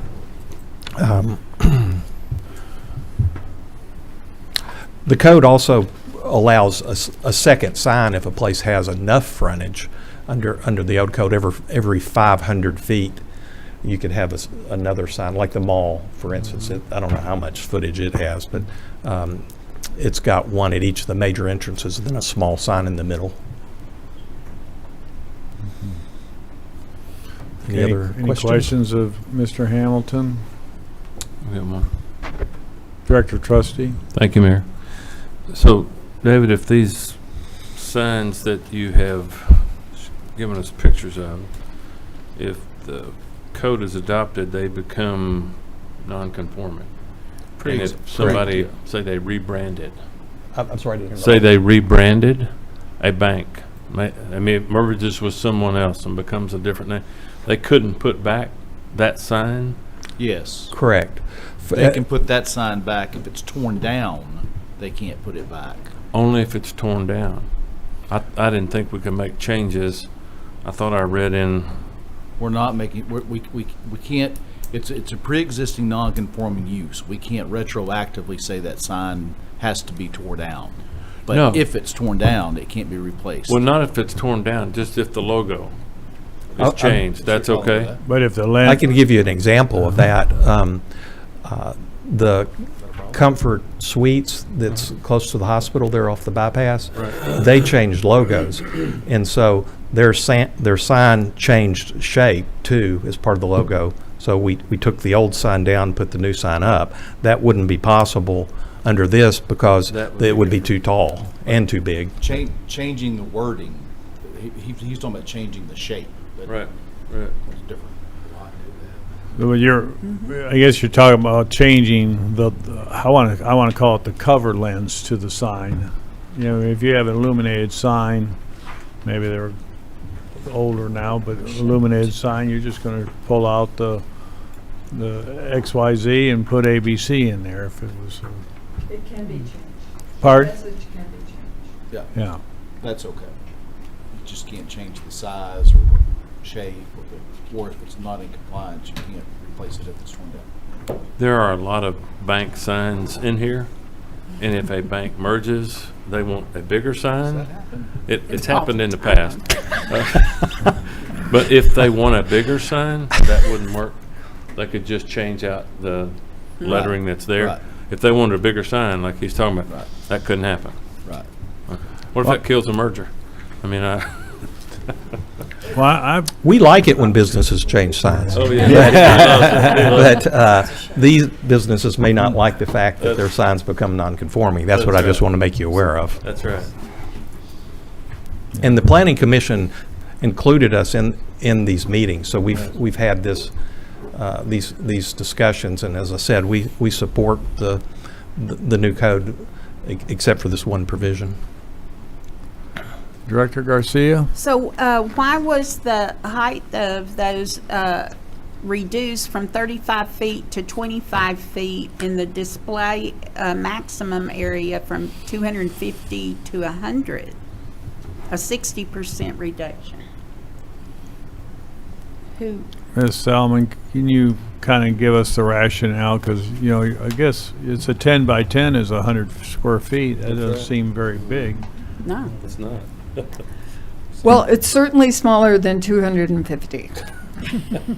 And I'm not going to try and tell you it isn't. No, but was there complaints about it now? And Planning Commission met 11 times. Right. And I was there every time. Planning Commission is recommending that in a city known for its beauty, known for its views in the natural state, that we consider the height of signs as something that you might want to minimize. When somebody comes to town or lives here and you look out the window, you know, if you would rather see a sign or a number of signs in front of your mountain view, I mean, that's a choice. So Planning Commission is suggesting that 250 feet, square feet, that's a lot of space, at the top of a 35-foot pole might be more than what is needed to inform a potential customer about the location and type of business that someone has. And it's going to be a choice. There's no right answer. You know, what they do in Freeport, Maine, they make everything look like it's been there for 270 years. We're not asking anybody to do that. We're saying, if you've got a mountain and that's what's bringing people here, maybe let the mountain speak before the tire company sign. And again, that's your choice. I'm glad it's not mine. But the Arkansas DOT regulates Highway 7. I mean, that's part of the regulations they have, right? I mean, part of it's already regulated for size billboards. Right, and we're not talking about billboards because we haven't changed that. We're talking about a business identification sign. A shoe store, a tire store, the Lincoln dealership.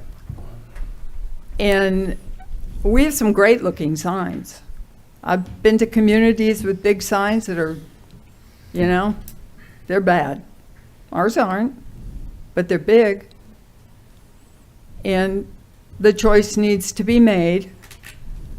How big do you want them to be? But if they're this size now, and nobody has complained, I've never had anyone that's come into town mention that. But somebody else may have. I don't know. I am the messenger. Yeah, I understand. If it was up to me, we'd be Freeport, Maine. I'm not taking us there. I was trying to understand the rationale, and I didn't know if there'd been complaints.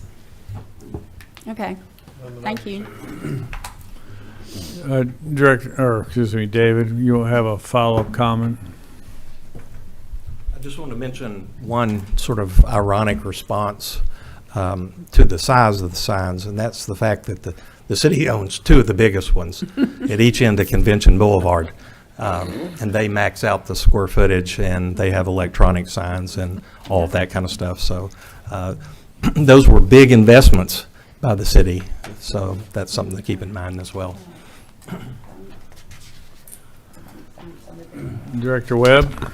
Thank you, Mayor. I think I share some of Director Trusty's sentiments in what he was trying to say earlier, which is that, you know, if businesses change hands and their existing sign now does fall in some type of non-conforming statute with this current section, I worry about the cost that business may endure to make those changes and what it might happen with their short-term or long-term future outlook for maintaining a business in Hot Springs. And it's for that reason I don't have an issue with us removing this section. Is that a motion? Is it Well, I've removing already it got or a just motion. returning it to what it was? Or? We already, yeah, we did. Yeah, I'm not making a motion now. I'm sharing a comment. I think we've still got to vote on my original Yeah, we motion. still have a motion on the floor. But this may be another one forthcoming. Yeah. Restate what his motion to amend was. It's been a half hour or more. Page 85, his motion was to remove the second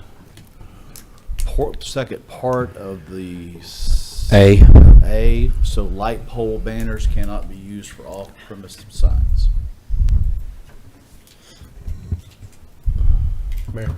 I'm sorry, Director Webb. Yeah, thank you, Mayor. And even after hearing everything that we have, I still support removing that from A. Any other comments or questions on that motion? Now, again, we had this earlier today, so where we approve something and then come back and You just- approve it again? You Make keep, an amendment? You keep talking until you adopt it as amended. But we vote on this now? This first, amendment first. Okay, so we have a motion and a second to strike the second sentence in paragraph 18A. Light pole banners cannot be used as premises signs. Please call the roll. Director Holliday. Aye. Beard. Present. Dobbs Smith. Aye. Webb. Aye. Garcia. Aye. Trustee. No. Mayor McCabe. Aye. Amendment is approved.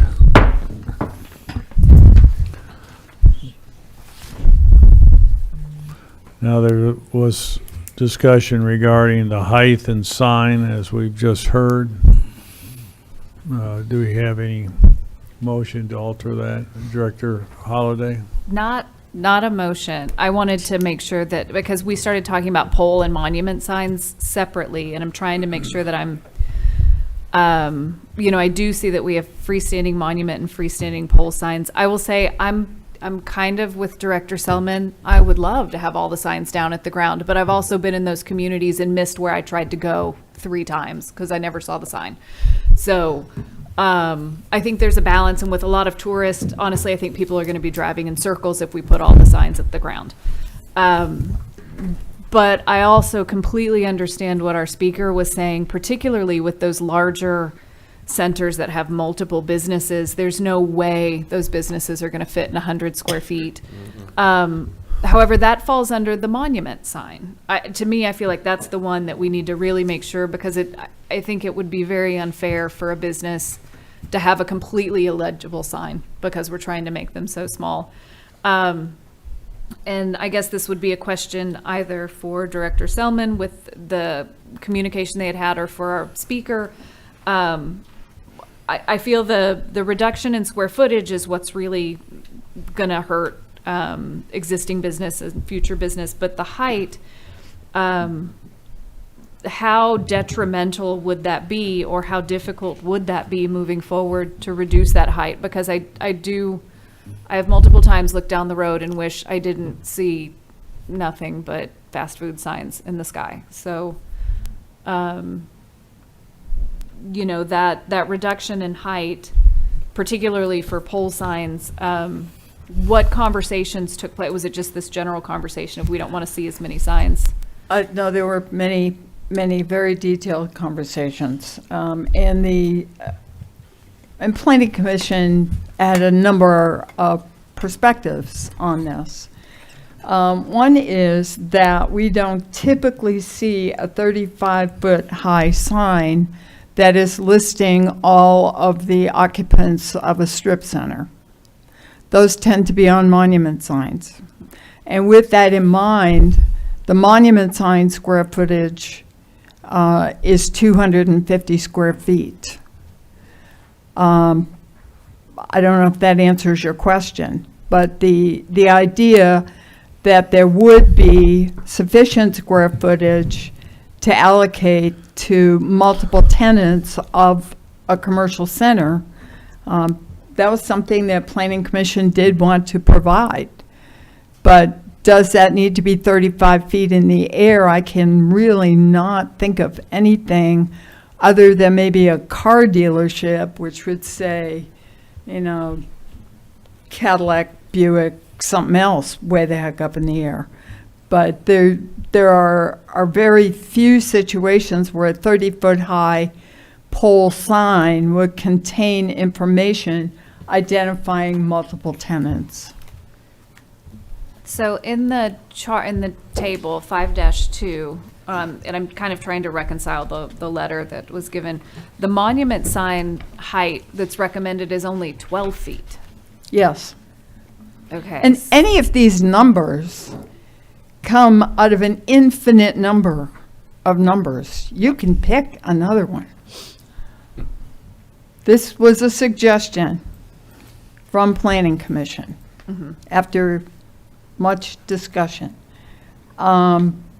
Is it the right number? I don't think there's a right number. I can tell looking at you, you don't think that we've got right numbers here. But you can pick the number that you think is right. And currently, both monument and pole signs are 35 feet and 250 square feet? Is that absolutely not. What is it No. currently? Apologies for not looking it up. In the Malvern Avenue overlay, for example, they're quite a bit short. I think they're 8 feet. In other areas of the city, monument signs have grown to be over 20 feet, and we have an album of those that Mr. Hamilton has provided. If that's what you want for Hot Springs, you can make that happen. If you want them to be 25, if you want them to be 45. I mean, there's no right answer. I know I don't have it. Unless you're by the airport. Yes. But that's Director a whole other- Garcia.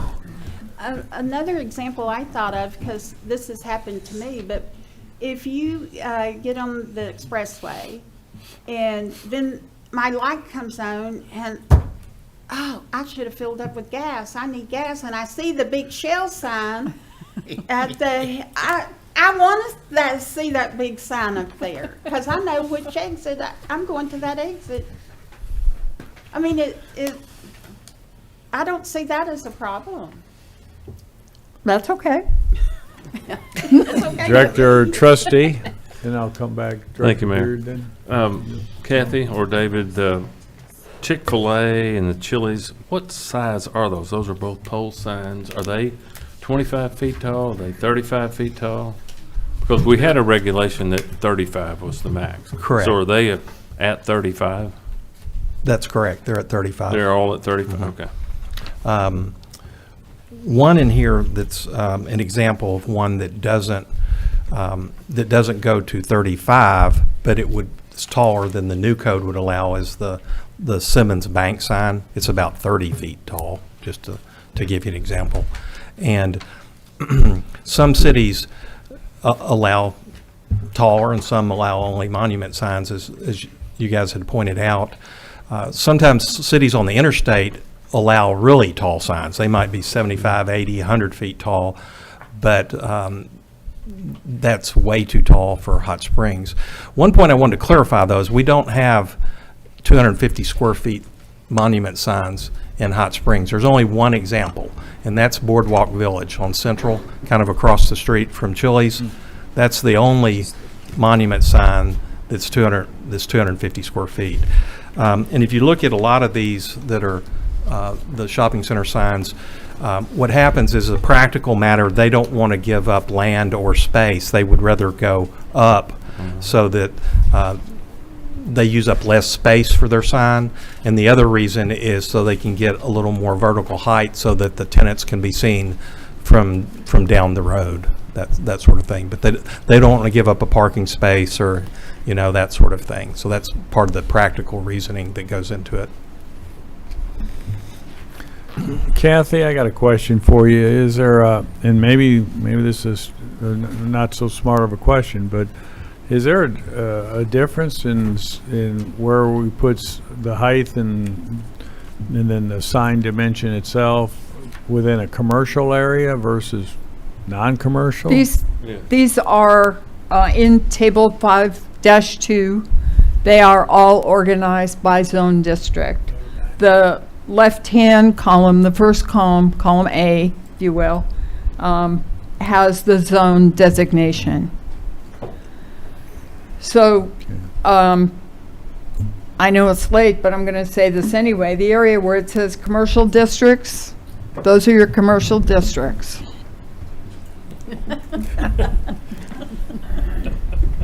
That's fair. And so on. We're done. Really? It's late. Is the rest of it that simple?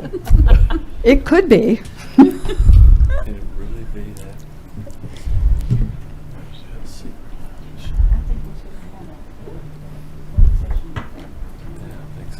But again, Planning Commission gave a lot of thought to this.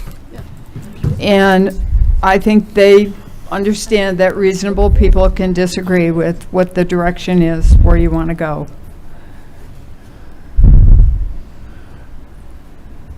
Yeah, one of the listening to your comments and those of some of the directors regarding, your comment, you're trying to relay a little bit of the sentiment of the Planning Commission regarding, we're a natural state, we're a tourist area. Right. There's beauty everywhere, and I'm start thinking of the Majestic site, and now that the Majestic Hotel's gone, we see the mountain back there, we see trees, but there's going to be something built there. There will be. Eventually, we won't see Yeah. the mountain or the trees unless we turn left and go up the Cedar Street a little bit. And so I guess I'm kind of leaning towards what is the general purpose of signage and in that. And I mean, these are heavy commercial areas. And even if they're in another area, they're promoting a commercial establishment or an event of some kind, because it could just be a community event as well. So yeah, I'm a little hesitant to say if there's not a problem, what are we trying to fix? We're not going to find a commercial sign on an island on Lake Ouachita. There's a lot of beauty out there, so that's you don't get any more natural than Lake Ouachita. So I don't know. I don't know if this is we're trying to fix a problem that doesn't exist. So Again, you can do whatever you want. I will tell you that this started out with Planning Commission saying there shouldn't be any signs higher than 12 feet. So. Whoa. You'd probably find a lot of accidents on Central Avenue as people are trying to double back and go hither and yon. But understood. Any other comments or questions? Just one. Director Trustee. Thank you, Mayor. Kathy, the freestanding monument sign height now is what? It's not limited. It's not limited. It's not limited. And the pole signs are limited to 35 feet. Right. Okay. Yeah. And both are limited. The maximum display surface area is 250 square feet on Yes. both. Yes. Okay. Mhm. Okay. That's in the existing code. Mhm. Okay. But the new code reduces it from 35 to 25 and reduces it from 250 to 100 Yes. square feet. On pole signs On pole signs. only. Monument signs are still 250 square feet. And With it, a height limitation. with a height limitation that is recommended to you at 12 feet. Director Webb? Thank you, Mayor. I'm making a motion. I want to make this motion to remove section 16-5-21C and to allow that section to remain as current code has in place.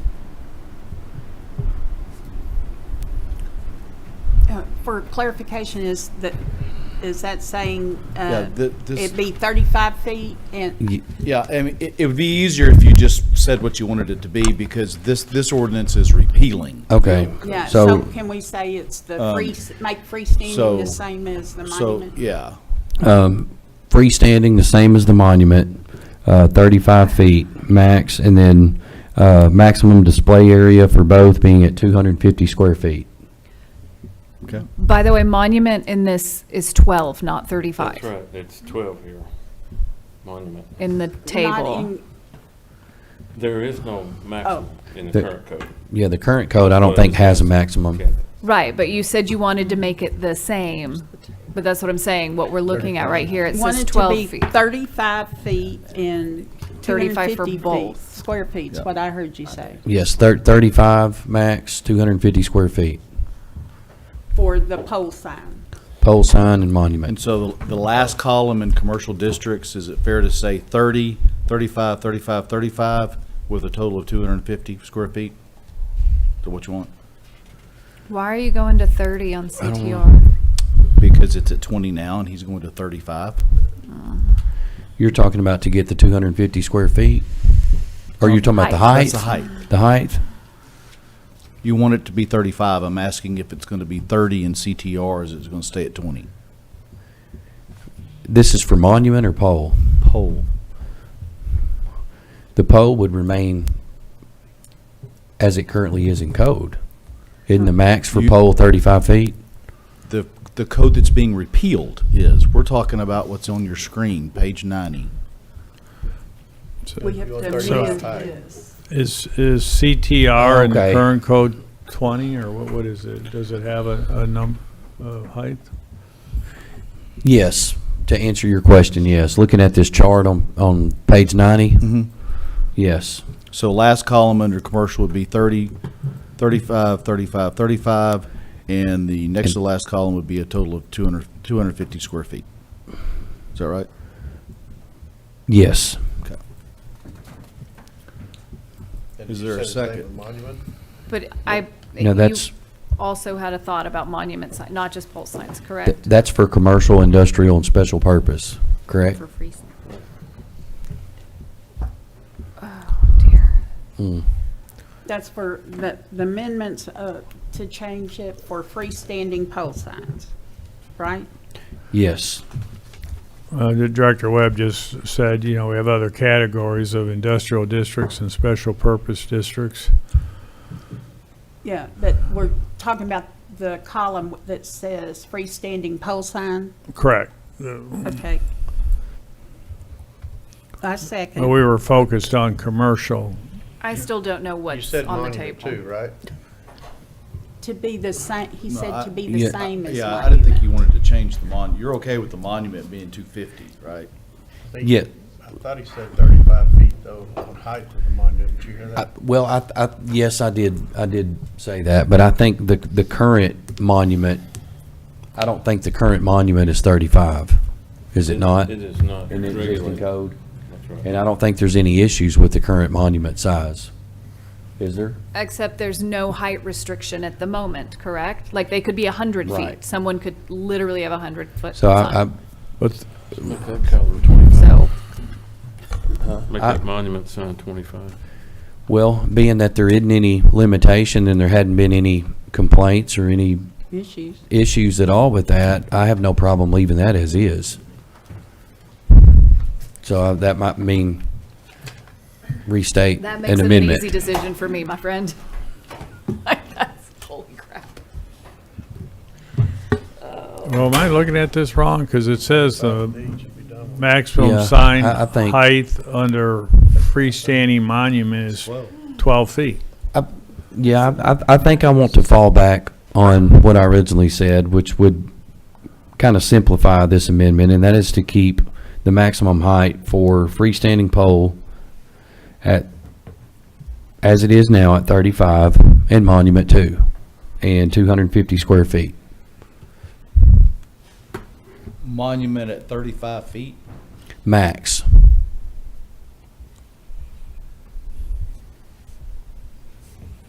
I think we have some definitional issues here. David, will you come forward and explain again how monument signs are built and what, because they seem to always come from the ground up. Correct. Monument signs are considered ground-mounted signs where you don't see the support structure like the pole inside. Cities typically set the max at those in 8 to 12 feet. That's not unusual. So that's at not an all. issue. And so they're considered a different type of structure than a tall structure. So if the base. So we didn't have any problem with what, from our perspective, we supported the planning commission's definition of a monument sign. It was just the freestanding pole sign that we were addressing. Is that a monument sign? No. What is that? So That's a double pole pylon sign.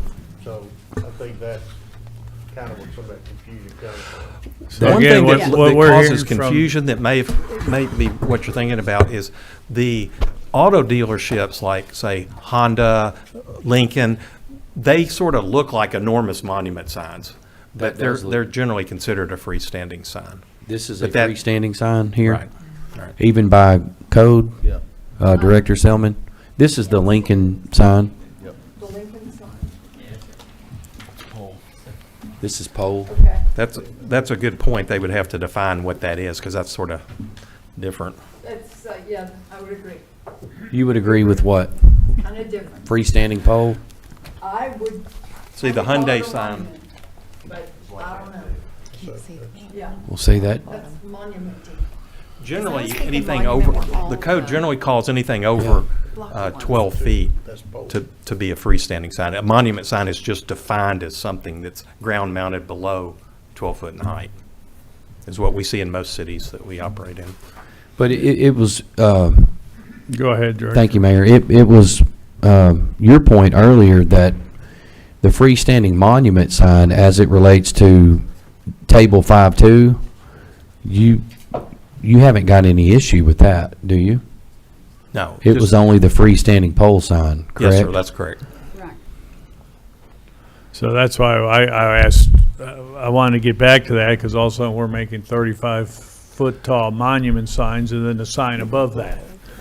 The monument sign itself is a 12-foot base with linear And- of 35 or One last thing I would 250 mention. above. Yes. So you don't get an unintended consequence. I can't remember, because I don't have it in front of me, on the, how you get to the 100 square feet. You get to the 250 square feet under the old code based on your street frontage. Everyone doesn't get a 250 square foot sign. So You said that was- you don't want to create that situation, I don't think. Still the same. If you remove the entire part of the table, then we lose that 1 foot Okay. per. But in, We're not, I don't think what we want to do is remove the whole table. So I think what will end up happening is I will end up having to withdraw my initial amendment motion and make a new motion. But before I do that, we were pointing up the Lincoln sign and your interpretation of that, and I guess you could say that's the case too for Honda. Honda, Like, Hyundai, all of them You are were, like you were that. saying this is freestanding, but Director Selman, you're looking at this and thinking this is monument. Which is it? You're saying freestanding pole, you're saying freestanding monument. So, do he said it's not a monument. do we, Is that in the definitions, so we can all get on the same page? yes. It was, Double pole. would that not be just like double or two poles? The Lincoln and the Honda? Or is, Yeah, that's what's underneath that blue cover. Okay. There are the poles. And so most city codes that we run across, they just define a monument sign as a ground-mounted sign that's not over 12 feet in height. That's the definition of it. And then a pole sign is different heights in different cities. Like in Hot Springs, it's 35 feet. well, On page 78 is the official definition of freestanding monument. And then at the top of 79 is the pole sign.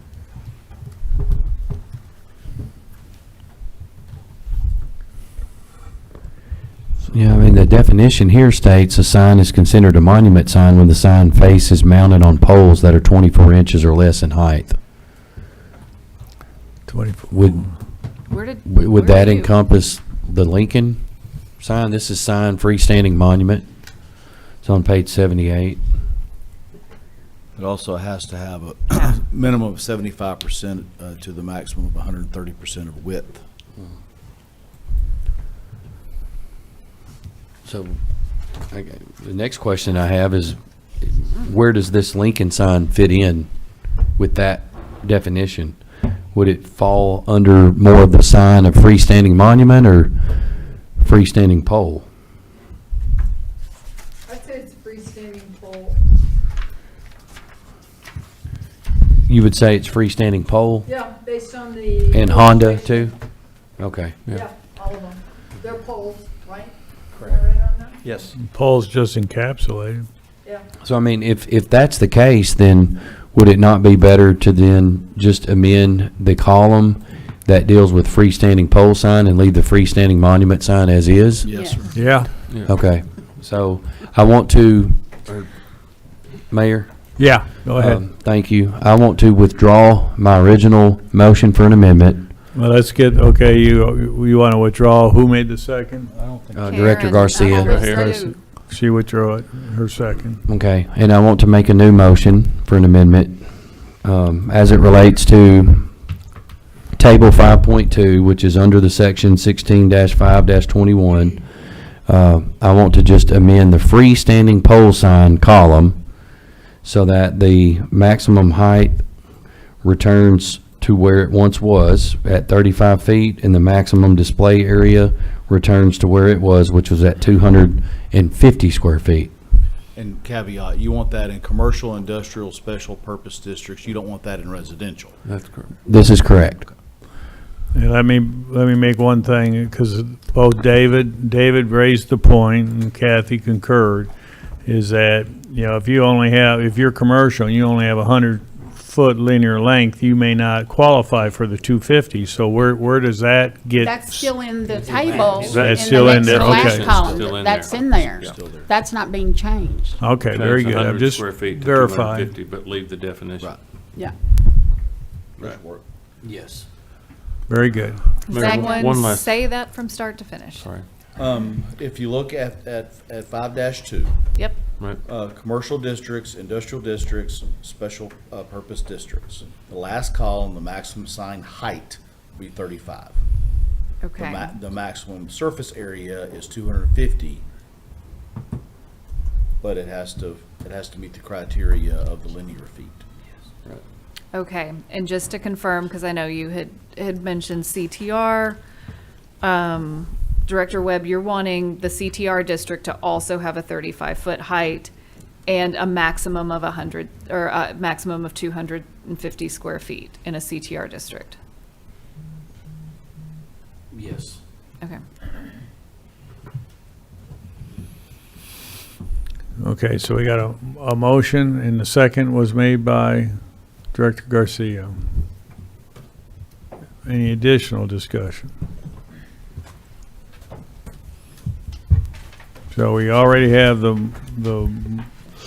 motion, we already approved the removal of that second sentence in that paragraph, right? Yes, sir. Yes, And so now we're amending this, we're amending the amendment? We're- Right, Table 5. Continue. Amending table 5-2. Okay. Please call the roll. Director Beard.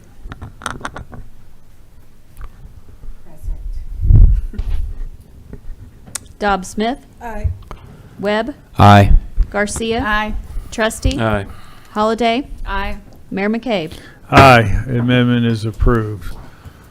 Now we have, what's the proper wording, because we had two amendments. Well, it just as amended. As You amended. just happen to. Director Aaron Holiday, please. Thank you. I said aye so I could bring this up after. I highly suggest that we do not do this in a CTR, because CTR are right next to neighborhoods. It's smaller businesses that, it's very different. It's not the same as being downtown on Central, or excuse me, being like south on Central or out Albert Pike. And so I wanted to get feedback on that. And then the other thing was, I was looking at the zoning map. I would love for it to be different in the CBD district, but it branches out so far that I think it would really disadvantage those businesses on the edge. So moving forward, if there was a way, unless it's in here and I missed it, that in the downtown historic district, that these types of, we don't need 35-foot signs in the middle of downtown. This doesn't apply in the historic districts. Okay. The historic districts have their own sign requirements, and this says specifically Okay. that that's what applies. Double checking on that. Yep. 'Cause, if there's any other feedback on that, I would like to see CTR go back down. I think 24 square feet is too small.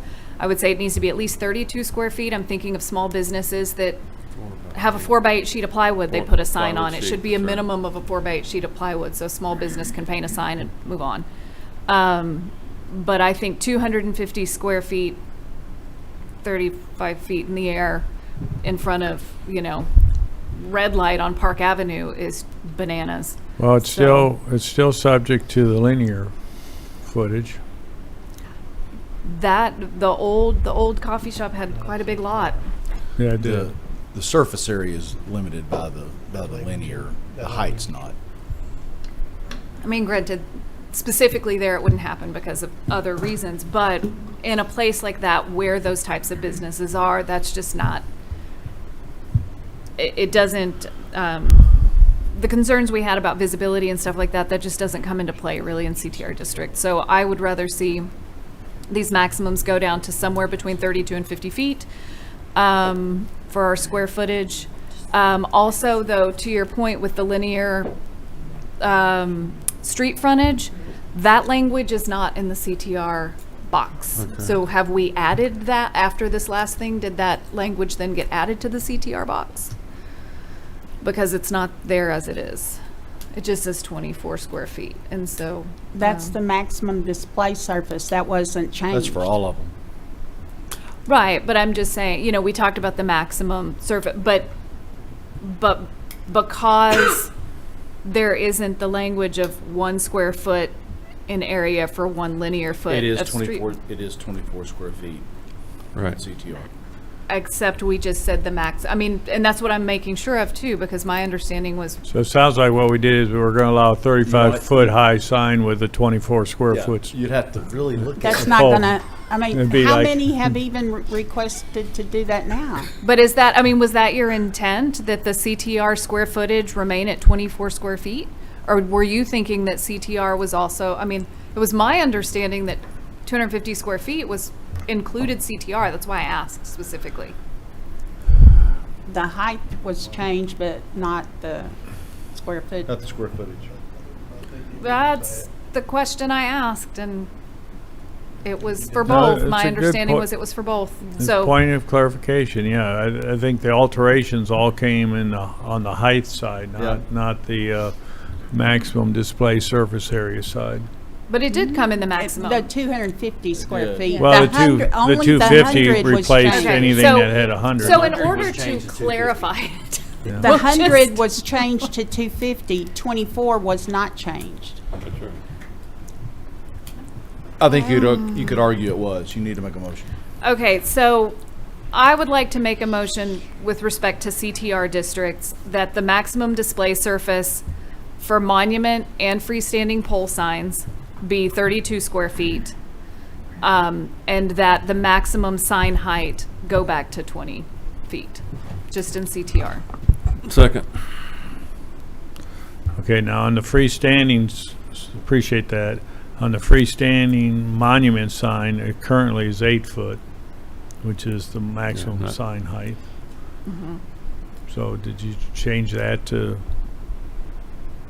I don't have a problem with it staying at 8 feet for a monument sign, because I have to say, I'm thinking of businesses in CTR, and there's not a ton of monument signs.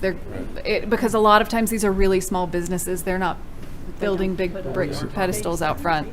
Okay, so you're changing the 32 square feet for both the monuments, up to 32 square feet for the monument and the freestanding, but you're keeping the maximum sign height of the monument at 8? Correct. And you're proposing to go how high on the pole? At 20. At 20, so that Because stays. it went up to 35. Okay, so your change is going to reduce it back to 20, keep the monument height the same, but increase the square footage from 24 to 32. Correct.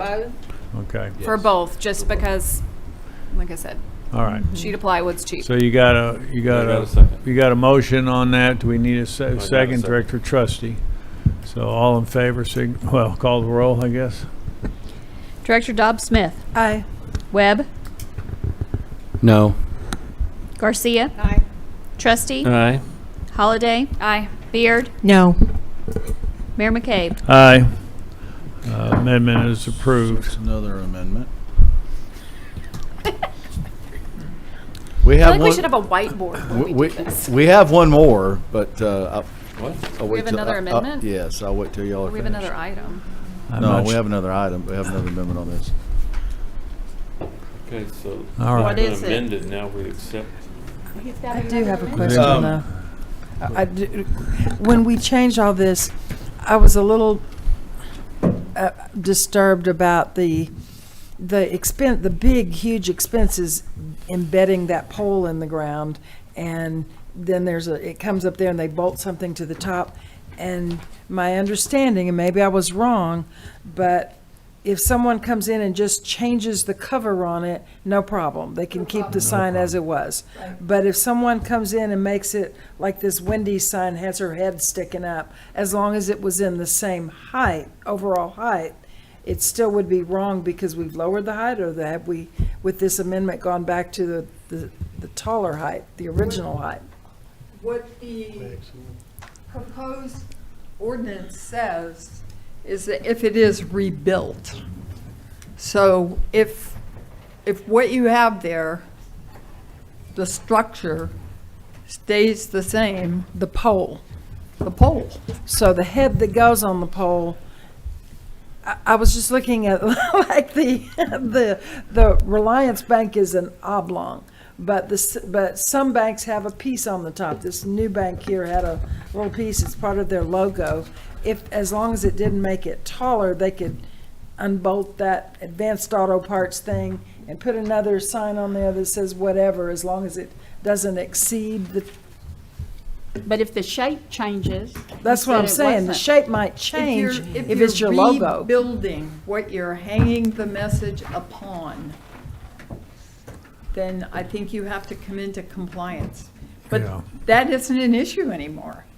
Because we've raised it to the original. Okay. Yeah. That's what I was confirming, that, because I could foresee people owning that pole, but they've changed their business, and now they're non-conforming because they changed the shape of their logo. So, but now we've gone back to the original, so nothing in this town is, It's conforming. okay, good. Thank you. Well, let's still, No? you can't say every sign in town is conforming. Well, every sign that used to be conforming is conforming. If it was conforming, it's still conforming. Yeah. All right, there we go. All right. So we all clear? What's the item that we've missed so far? Okay, so section 3 of this ordinance says the effective date is July 1, 2026. Kathy had indicated that that's not the way that she meant to present it. Right. It's January 1 of 2027. Is that right, Kathy? Yes, it is. So, Mayor, if you would please entertain a motion to make. So moved. Second. Wow, you guys want to get out of here? No. Director Garcia, motion, Director Webb, the second. I'm going to just go all in favor, signify by January 1st, 2027. Effective date. Effective date. All in favor, signify by saying aye. Aye. Opposed, same sign. Effective date is now January 1, 2027. Now, will you kind of restate, encapsulate what we're voting on here so I don't misstate? Oh my goodness, I've already scrolled to the next item. Oh, no. You have deleted the second sentence of paragraph A under section 18. You've amended the chart at 5-7 to include, Two. I'm sorry, 5-2. Two. To include 35 feet for freestanding signs in the commercial, industrial, and special, but not CTR, and the maximum square footage of 250 in each of those, but not CTR. And CTR is at 32. 32, very good. And That's And what the we're all effective date voting is on. January 1, 2027. That's what we're voting on. That's right. All right. We already have a motion and a second. Yeah, all 10 of them. Right, at least. Some withdrawn. Well, please call the roll. Director Webb. Aye. Garcia. Aye. Trustee. Aye. Holliday. Aye. Beard. No. Dobbs Smith. Aye. McCabe. Aye. Well, we got, ordinance has been adopted. Last item, perhaps. Thank you, Planning Commission. Just consider ordinance O-26-18. I'll entertain a motion and a second to suspend the rules and read by title. Director Trustee made the moved. motion, seconded by Director Webb. Second. Thank you. Fishing over there now, Mayor. Well, one of the 2 seconds left. So I got a motion and a second to suspend the rules and read by title only. All in favor signify by saying aye. Aye. Opposed, same sign. Read by title, Counselor. Ordinance O-26-18, an ordinance amending the zoning map from RS Residential Suburban to RN1 Residential Neighborhood 1 District, and land generally located at 675 Bay Shore Road, amending the future land use plan map from residential suburban to residential low, and for other purposes. That concludes your reading, Mayor. If you would entertain a motion second to adopt and have discussion, if any. Motion to adopt. So moved. Director Trustee, second by Director Holliday. Thank you. And the staff report will be provided by Ms. Kathy Selman, Planning and Development Director. Thank you.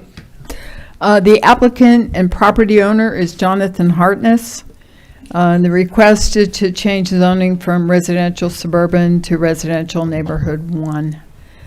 This property is 675 Bay Shore Drive, and we have some previous recent Planning Commission action.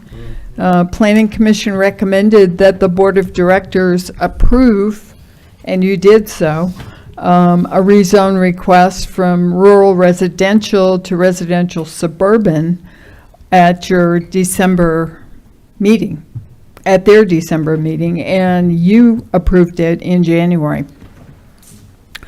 The subject property currently has a single-family home. It is just a little under an acre. It's unplatted, has approximately 275 feet of street frontage on Bay Shore Drive, and about 135 feet along Peninsula. It is very close to Lake Hamilton. It's just inside the City of Hot Springs limits. So the surrounding zoning to the west is unincorporated, so no zoning. To the south, rural residential. To the north, no zoning. And to the east, rural residential. Adjacent and nearby land uses include but are not limited to single-family homes and the Baywood Colony Villas horizontal property regime. The approval standards for amending the zoning map or text is in 16.2.14.1. The code requires a balancing of the 7 standards located there. The RN1 district is intended to accommodate a pattern of single-family development characterized by relatively large lots of 10,000 square feet or more in lot area. The applicant's narrative states in part, my original intent was to subdivide the property in a manner that would comply with the minimum lot size requirements of the RS zoning district. However, after commissioning a professional survey of the property, it was determined that the remaining portion of the parcel available for subdivision contains 18,114 square feet. Because the residential suburban zoning requires a minimum lot size of 20,000 square feet, the property does not meet that threshold. and we've included the survey in your packet.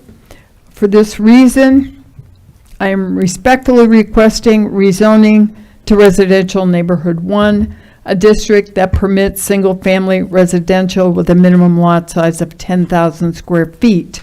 This would allow the property to be subdivided in a responsible manner while remaining consistent with the residential character of the neighborhood. Staff report recommendation to Planning Commission was for approval of an ordinance to amend the map by designating the property residential neighborhood 1 because the change demonstrates compatibility with surrounding development and zoning, is consistent with the objective of the zoning code and of Hot Springs Code Section 16-214.1. It implements the adopted housing strategy and also recommended amending the future land use plan map to designate the property residential low. Planning Commission at their duly advertised public hearing on April 9th voted 7-0 after calling for testimony and considering the record to accept staff report findings and to recommend this request for RN1 Residential Neighborhood 1 Zone District for land generally located at 675 Bayshore. And I think we were talking about a future land use plan map designation as well. That's it. We have a little bit of a housekeeping. If someone wouldn't mind, identify who made the motion to adopt this and who seconded. We can see it on the tape, but we'd like to get it right now. We had a motion to suspend the rules and read by title. That was my trustee. And then we had a Webb. motion to adopt. Motion to adopt. Who made that? I think I did. I seconded it. And I You seconded I believe. Aaron- Somebody over there, yeah. Okay. Yes, I did, Aaron seconded. Thank you, I apologize. Thank you. I went for a orange. I would double check, but I remember being like, let's go. So, All right. Just want to make sure we're correct. Any questions of Ms. Selman's report? So the Planning Commission has no issue with this, and the property owner has no issue with what's... No, the property owner has been absolutely wonderful to work with both times. And I know he would appreciate your vote of approval. Do we have anybody sign up? No, sir. Any discussion amongst directors? Hearing none, please call the roll. Director Garcia. Aye. Trustee. Aye. Holliday. aye. Beard. Aye. Dobbs Smith. Aye. Webb. Aye. Mayor McCabe. Aye. The ordinance is adopted. That concludes the action items of this 4-hour and 7-minute meeting. Can I Do move we to have adjourn? anything else to come? Well, we got board of directors items for discussion. No, we don't want to adjourn. Come on now, we got another We've been few doing that all minutes. night. Director Webb? Thank you, Mayor. I just want to bring up a couple of points. The first one is over the next maybe 1 to 2, in some cases 3 weeks, there are going to be many high school graduations, not just here in Hot Springs, but all across Garland County and the state for that matter. And I just pray for the safety of those high school graduating seniors, their friends, their family members, and all residents that are in attendance for the graduations. I pray that the graduation is meaningful for everybody, and that their safety is of utmost concern, which I know it is. But I just, it's always an exciting time to see everybody graduate, and I just pray that those nights start and end well for everybody, and that their future is bright. And I pray that many of those who graduate this year, especially from schools here within Garland County, stay in Garland County and choose a place of employment here in Hot Springs and reside here and begin their families here as well. I did too, and I'm going to keep this brief for all of our sake. But, and I know what I'm about to say might be considered as moot, because for the most part it is. We did pass, the board did pass the ordinance that affects impact fees, but I mentioned a number as it relates to homes, and that number was between 30 and 40 per year. And I don't think I did a really good job of explaining where that number was coming from and why I mentioned it.